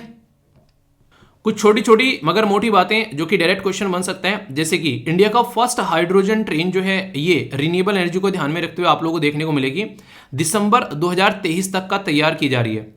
तो ये बेसिकली हेरिटेज रूट पर पहले यहाँ पर आप लोगों को ये नजर आने वाली है। ये काफ़ी बड़ी बात है, हम लोग हाइड्रोजन से ट्रेन चलाने वाले हैं, ठीक है। फाइनेंस मिनिस्टर जी के द्वारा भी एक स्कीम अनाउंस की गई जिसका नाम था मिस्टी। तो इसके बारे में याद रखिएगा, डायरेक्ट क्वेश्चन आप लोगों से पूछा जा सकता है। इसको बोलते हैं mangrove initiative for shoreline habitats और टेंजेबल इनकम। ये जो बजट की वीडियो मैंने बनाई है, मैं आप लोगों से रिक्वेस्ट कर रहा हूँ बजट और इकोनॉमिक सर्वे की वीडियो जरूर देखना, उनसे कई सारे क्वेश्चन बन सकते हैं। बहुत सारी स्कीम्स जो है वो लॉन्च की गई हैं जिनके बारे में मैंने आप लोगों से डिस्कस किया है। उसी में से यहाँ पर अपर बांद्रा प्रोजेक्ट भी आप लोगों को देखने को मिलेगा कर्नाटक के अंदर में, जिसमें 5300 करोड़ रुपए यहाँ पर दिए गए हैं। ये भी बजट के अंदर मैंने दोनों कवर किया है, ठीक है। अच्छा, जो दाल वगैरह है बेसिकली उनको क्या बोला गया है, उसके अंदर में जो मिलेट्स हैं, ठीक है, उनको क्या बोला गया है आप लोगों को ये बताना है। देखता हूँ कौन कौन बताता है बजट के अंदर में, बताना जरूर। G20 हमारे देश में होने वाली है फाइनल मीटिंग, पर उससे पहले छोटी छोटी बहुत सारी मीटिंग्स आप लोगों को देखने को मिल रही है। जैसे G20 इंप्लॉयमेंट वर्किंग मीटिंग जो है ये जोधपुर में देखने को मिलेगी, राजस्थान के अंदर में। इसी के साथ में G20 सस्टेनेबल फाइनेंस जो फाइनेंशियल वर्किंग जो ग्रुप है उसकी गुवाहाटी आसाम के अंदर में देखने को मिलेगी, ठीक है। ये काफ़ी बड़ी बात आप लोग बोल सकते हैं कि इंडिया और यूएस से मिलकर काम कर रहे हैं ताकि सेमीकंडक्टर इंडस्ट्री में कोऑपरेशन कर सकें। आज की डेट में ताइवान और चाइना के ऊपर बहुत ज़्यादा डिपेंडेंसी आप लोगों को देखने को मिलेगी। कल को ये सारी चीज़ें हमारे देश में होती है तो ये नेक्स्ट लेवल का डेवलपमेंट आप लोगों को यहाँ पर नजर आएगा, ठीक है। बजट के अंदर में अभी आप लोगों को देखने को मिला, ये इकोनॉमी से रिलेटेड है, 66% के करीब इंक्रीमेंट किया गया प्रधानमंत्री आवास योजना के अंदर में। यहाँ पर ये अच्छा डेवलपमेंट है ताकि लोगों को घर मिल सके। और आप लोगों को पता है कि 2024 तक का लोगों को घर प्रोवाइड कराने की बात भी की गई थी, पर लेकिन MG नरेगा में काफ़ी घटोतरी देखने को मिली, मतलब घटाया गया। तो उसके ऊपर कई सारे आर्टिकल लिखे थे, तो देखता हूँ आज या कल मैं आप लोगों को उस चीज़ को कवर करूँगा अच्छे से ताकि आप लोगों को माइंड में क्लैरिटी आ जाए, ठीक है। देखिए कई सारे बच्चे बोल रहे हैं कि सर आप लोग किस न्यूज़पेपर के आर्टिकल कवर करते हो। ये मैंने पहले भी आप लोगों को बताया यार कि देखो मैं पिछले 6-7 साल से बेसिकली पढ़ा रहा हूँ, मुझे ये देखने को मिला कि किसी पर्टिकुलर न्यूज़पेपर को पकड़ के चलने में ना, मतलब एक तरीके से पूरे दिन उसी को फॉलो करना, तो बहुत सारे आर्टिकल ऐसे हैं, खासकर एडिटोरियल, उसमें आप लोग जो है बहुत ही कम ऐसे देखने को मिलेंगे जो इंपॉर्टेंट है। तो मुझे ऐसा लगता है कि जो भी इंपॉर्टेंट होते हैं वो अलग अलग न्यूज़पेपर से मैं उठा लेता हूँ, और खासकर क्वेश्चन भी आप लोगों की प्रैक्टिस हो जाती है और आंसर राइटिंग भी। तो मुझे जो सही लगा उस तरीके से ये वीडियो जो है वो क्रिएट की गई है, ठीक है। पर आप लोग कोई एक न्यूज़पेपर आप लोग लगता है फॉलो करना आप लोग कर सकते हो, पर लेकिन मुझे लगता है कि अगर ये वीडियो सिस्टमेटिक वे में आप लोग फॉलो कर रहे हो, जितना मैं करवा रहा हूँ वो कंप्लीट कर रहे हो, तो मुझे लगता है कि कोई और चीज़ करने की आप लोगों को जरूरत है। बस एक आर्टिकल पढ़ लिया करो, रीडिंग कॉम्प्रीहेंशन वगैरह के लिए थोड़ा सा आइडिया आप लोगों को होना चाहिए, मतलब अपने हिसाब से आप लोग गो थ्रू हो सकते हो उसमें से, ठीक है। पर लेकिन ये वीडियो मोर देन सफिशिएंट है आप लोगों के करंट अफेयर को कवर करने के लिए, बैकग्राउंड स्टैटिक इन्फॉर्मेशन को कवर करने के लिए, जो मुझे पर्सनली लगता है और आप लोगों को भी लगेगा जब एग्जाम में जाकर बैठोगे, ठीक है। रिवीजन करते रहो बस। बजट जो है उसके अंदर में काफ़ी बड़ा एक रेलवे को अलॉट किया गया 2.4 लाख करोड़ का, ये बात भी मैंने बताई थी। रिलायंस कंज्यूमर प्रोडक्ट जो है उसके द्वारा अनाउंस किया गया श्रीलंका की जो मालिबन बिस्कुट जो यहाँ पर एक तरीके से मैन्युफैक्चरिंग फैक्ट्री है, उसके साथ में पार्टनरशिप यहाँ पर की जा रही है, ठीक है। मतलब बिस्किट बनाए जाएंगे, बिस्किट या बिस्कुट कौन सा वर्ड अच्छा लगता है ये बताइए। डिजिटल पेमेंट जो है वो 24% एनुअल ग्रोथ देखने को मिल रहा है, ये आरबीआई के द्वारा बताया जा रहा है। तो अच्छी बातें हैं, आने वाले टाइम में और अच्छे लेवल पर आप लोगों को यहाँ पर सिस्टम नजर आएगा, ठीक है। वर्ल्ड में अगर बात करें तो बिगेस्ट फेयर देखने को मिल रहा है कहाँ पर, बांग्लादेश के अंदर में। तो यहाँ पर इसको इक्से बोई मेला के नाम से यहाँ पर जान रहे हैं, ठीक है। तो ये उनकी जो यहाँ पर एक जो उनकी प्राइम मिनिस्टर जी हैं, जो बेसिकली शेख हसीना जी, उनके द्वारा अनाउंस किया गया। नेक्स्ट यहाँ पर बात की जा रही है, ये पर्टिकुलर बात की जा रही है इक्वेटोरियल गुनिया के बारे में। जब मैं कोई शब्द बोलता हूँ ये आप लोग लिख लिया करो बेसिकली, कि जब इसको बाद में जाकर आप लोग मैप में देखना, ठीक है। इससे क्या होता है, इससे आप लोग इन चीज़ों को लंबे समय तक याद रख पाओगे, क्योंकि देखो कई सारी चीज़ें ना ऐसी होती है, जैसे आप लोग आज देखोगे तो इंसान की बुद्धि जो है ना वो ऐसी होती है कि आप लोग 24 घंटे के अंदर अंदर लगभग 85 से 86% चीज़ें भूल जाते हो। ये रियलिटी बता रहा हूँ मैं आप लोगों को। पर लेकिन अगर उन चीज़ों को आप लोग जाकर थोड़ा सा देखोगे, रिवाइज कर लोगे, तो उनको फिर लंबे समय तक आप लोग यहाँ पर उनको याद भी रख पाओगे, ठीक है। तो ये बात रखना है। यहाँ पर जो नई पर्सनैलिटी है उनका नाम आप लोगों को देखने को मिलेगा, ये है मैनुएला रोका, ठीक है। तो मैनुएला रोका बोटी, तो ये आप लोगों को देखने को मिलेगी नई फर्स्ट फीमेल प्राइम मिनिस्टर बनी है। तो क्वेश्चन बन सकता है, तो पर्सन इन न्यूज में भी आप लोगों से यहाँ से क्वेश्चन बन सकता है और मैं पूछूंगा अभी आगे, ठीक है। वेस्टर्न ऑस्ट्रेलिया के अंदर में यहाँ पर कई सारे जो टाइनी रेडियो एक्टिव कैप्सूल थे वो गुम हो गए थे, पर अब यहाँ पर मिसिंग थे, यहाँ पर अब वो पा गए हैं, ये बात बोली जा रही है, वरना ये कई बार नुकसान पहुंचा देते हैं कई, ठीक है। फर्स्ट जो यहाँ पर 7 डे जो फरवरी आप लोगों को देखने को मिलेंगे वो इंटरफेथ हार्मनी के तौर पर सेलिब्रेट किए जाते हैं। हमारे संविधान के अंदर भी अगर आप लोग जाएंगे तो आप लोगों को पता है कि हार्मनी के बारे में बात की जाती है, तो उसी के साथ में आप लोग इसको कनेक्ट करके देख सकते हैं। संविधान के अंदर में आर्टिकल 25 से लेके आर्टिकल 28 तक जो 4 आर्टिकल हैं वो रिलीजन के बारे में बात की जा रही है, फंडामेंटल राइट के अंदर में। माइनॉरिटी से रिलेटेड जो अधिकार है वो किस पर्टिकुलर आर्टिकल में दे रखे हैं बताना है, ठीक है, ठीक है। क्वेश्चन है, बात की जा रही है कि जो पावर होती है सुप्रीम कोर्ट की डिसाइड करना सेंटर और स्टेट के बीच में, अगर कल को लड़ाई हो जाती है तो किस कैटेगरी में आती है? एडवाइजरी कैटेगरी में आती है, advisory jurisdiction, appellate jurisdiction, original jurisdiction या फिर रिट्स जुडिक्शन। तो कहां पर आती है तो आप लोगों को बताना है। देखता हूं सही आंसर कौन देता है। अच्छा क्वेश्चन है, ठीक है। प्रोजेक्ट एलोरा जो है वो यहां पर किस चीज में हेल्प कर रहा है? हेल्प कर रहा है प्रिजर्व करने में रेयर जो इंडियन लैंग्वेज है, प्रोवाइड कर रहा है protection to the rare species, protect कर रहे हैं यहां पर अजंता और एलोरा की केव, या फिर none of the above. Next question है यहां पर प्रोडक्ट लिंक इंसेंटिव स्कीम, ये भी काफी इंपॉर्टेंट है, रिसेंटली काफी ज्यादा न्यूज में थी, इसके बारे में बातें करूंगा मैं आगे आने वाले टाइम में कुछ आर्टिकल्स। ये मोबाइल और अलाइड कंपोनेंट मैन्युफैक्चरिंग के लिए थी, इलेक्ट्रॉनिक कंपोनेंट या फिर मेडिकल इक्विपमेंट या फिर ऑल ऑफ द अबोव, किसके लिए थी ये आप लोगों को यहां पर बताना है। बात की जा रही है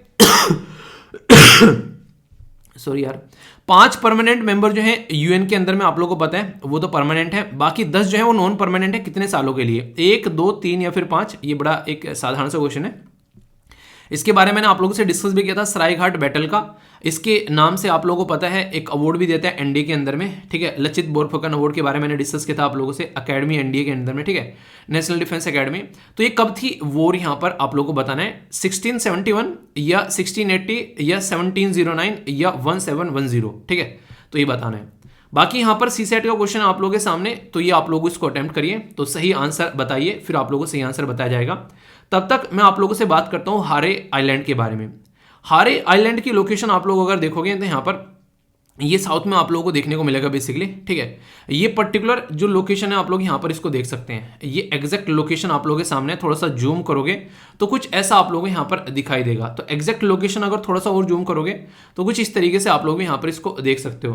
तो हमारे देश का अंदर का यहाँ पर ये आप लोगों को आइलैंड यहाँ पर नजर आएगा, ठीक है। एग्जैक्ट लोकेशन आप लोगों को मैंने दिखा दी, और इसके बारे में कुछ बेसिक इन्फॉर्मेशन है, हर एक उसके बारे में कुछ कुछ बेसिक इन्फॉर्मेशन रहती है। तो आप लोग मैप से रिलेटेड जो चीजें हैं वो एक बार उसमें को गो थ्रू हो जाया करो, ताकि माइंड में क्लैरिटी रहे हल्की सी, ठीक है। क्वेश्चन में अगर बात करें तो सुप्रीम कोर्ट की ओरिजिनल जुडिक्शन की कैटेगरी में यहां पर ये आएगा, ठीक है, क्योंकि इसके अलावा कोई और इस मुद्दे को सुलझा नहीं सकता है। तो ओरिजिनल जुडिक्शन है यहां पर ये सुप्रीम कोर्ट के लिए। एलोरा की केव को बेसिकली बोला जा रहा है कि यहां पर प्रिजर्व करने की बात की जा रही है, एक तरीके से रेयर इंडियन लैंग्वेज, कई सारी आप लोगों को यहां पर बेसिकली लैंग्वेज देखने को मिलती है, तो उसको प्रिजर्वेशन के लिए यहां पर बात की जाती है, ठीक है। तो ये काफी इंपॉर्टेंट है। यहाँ पर प्रोडक्ट लिंक इंसेंटिव स्कीम सारे प्रोडक्ट के लिए आप लोगों को यहाँ पर देश के अंदर में देखने को मिली, तो ये काफी एक इंपॉर्टेंट मुद्दा है। यहाँ पर 2 साल के लिए नॉन परमानेंट मेंबर चुने जाते हैं, ये मैंने बताया था। इंडिया कितनी बार नॉन परमानेंट बन चुके हैं ये आप लोगों को बताना है। बैटल ऑफ सरायघाट ये 1671 में आप लोगों को देखने को मिलती है। अंग्रेजों के साथ में जो ट्रीटी साइन की गई थी वो ट्रीटी कौन सी थी, जिससे यहाँ पर ये राज्य जो है उसको कंट्रोल में आया था, ये आप लोगों को बताना है। बाकी सी सेट का क्वेश्चन जो है इसका आंसर आप लोगों को सी देखने को मिलेगा 36। आई होप कि आप लोगों ने इसको अच्छे से अटेम्प्ट कर लिया होगा, तो कोई डाउट इसको लेकर आप लोगों के माइंड में नहीं होना चाहिए, ठीक है। आज की वोकेबलरी है, आप लोग इनके ऊपर सेंटेंस फॉर्म करो, फिर कल इनके बारे में मैं डिस्कस करूंगा आप लोगों से, ठीक है। तो यहाँ पर देखता हूँ कौन कौन इनके ऊपर सेंटेंस फॉर्म करता है और कितने सेंटेंस फॉर्म करता है, ये मैं देखता हूँ। कल के आंसर जो है वीडियो के नीचे मैंने पिन कर दिए थे, और जो इंपॉर्टेंट पर्सनैलिटी के बारे में मैंने पूछा था, दादा साहब फाल्के अवार्ड बेसिकली यहाँ पर इनको मिला था के विश्वनाथ जी, जो अभी हमारे बीच में नहीं रहे, 92 ईयर की एज में इनकी डेथ हो गई है। तो ये थी कुछ बातें, ठीक है। कैसा लगा आज का डिस्कशन, फीडबैक जरूर देना, अपना प्यार दिखा सकते हैं, वीडियो को लाइक या फिर डिसलाइक कर जैसा भी आप लोगों को लगता है आप लोग बता सकते हैं, पर लेकिन अपना ध्यान जरूर रखिएगा। मेरे साथ में आप लोग यहाँ पर कनेक्ट रह सकते हैं जीमेल पर, या फिर आप लोग इंस्टाग्राम, ट्विटर या फेसबुक पर। कोशिश करो ज़्यादातर तो इंस्टाग्राम पर मैं चीज़ें ज़्यादा फ्रिक्वेंटली देख लेता हूँ खोलकर कई बार, ठीक है। कई सारे बच्चों को ट्विटर तो यूज़ भी करना नहीं आता है तो ठीक है, जो भी है, तो जहां पर भी आप लोगों को इजी लगता है आप लोग कनेक्ट हो सकते हैं, इजी विजी लगता है, ठीक है। तो बड़ों को नमस्ते, छोटों को प्यार, छोटी सी लाइफ में एंजॉय करार। मिलता हूं नेक्स्ट वीडियो में, तब तक के लिए जय Hind, all the best for the day, अच्छे से एंजॉय करना, ठीक है। मौज लो, रोज लो, नहीं मिले तो खोज लो।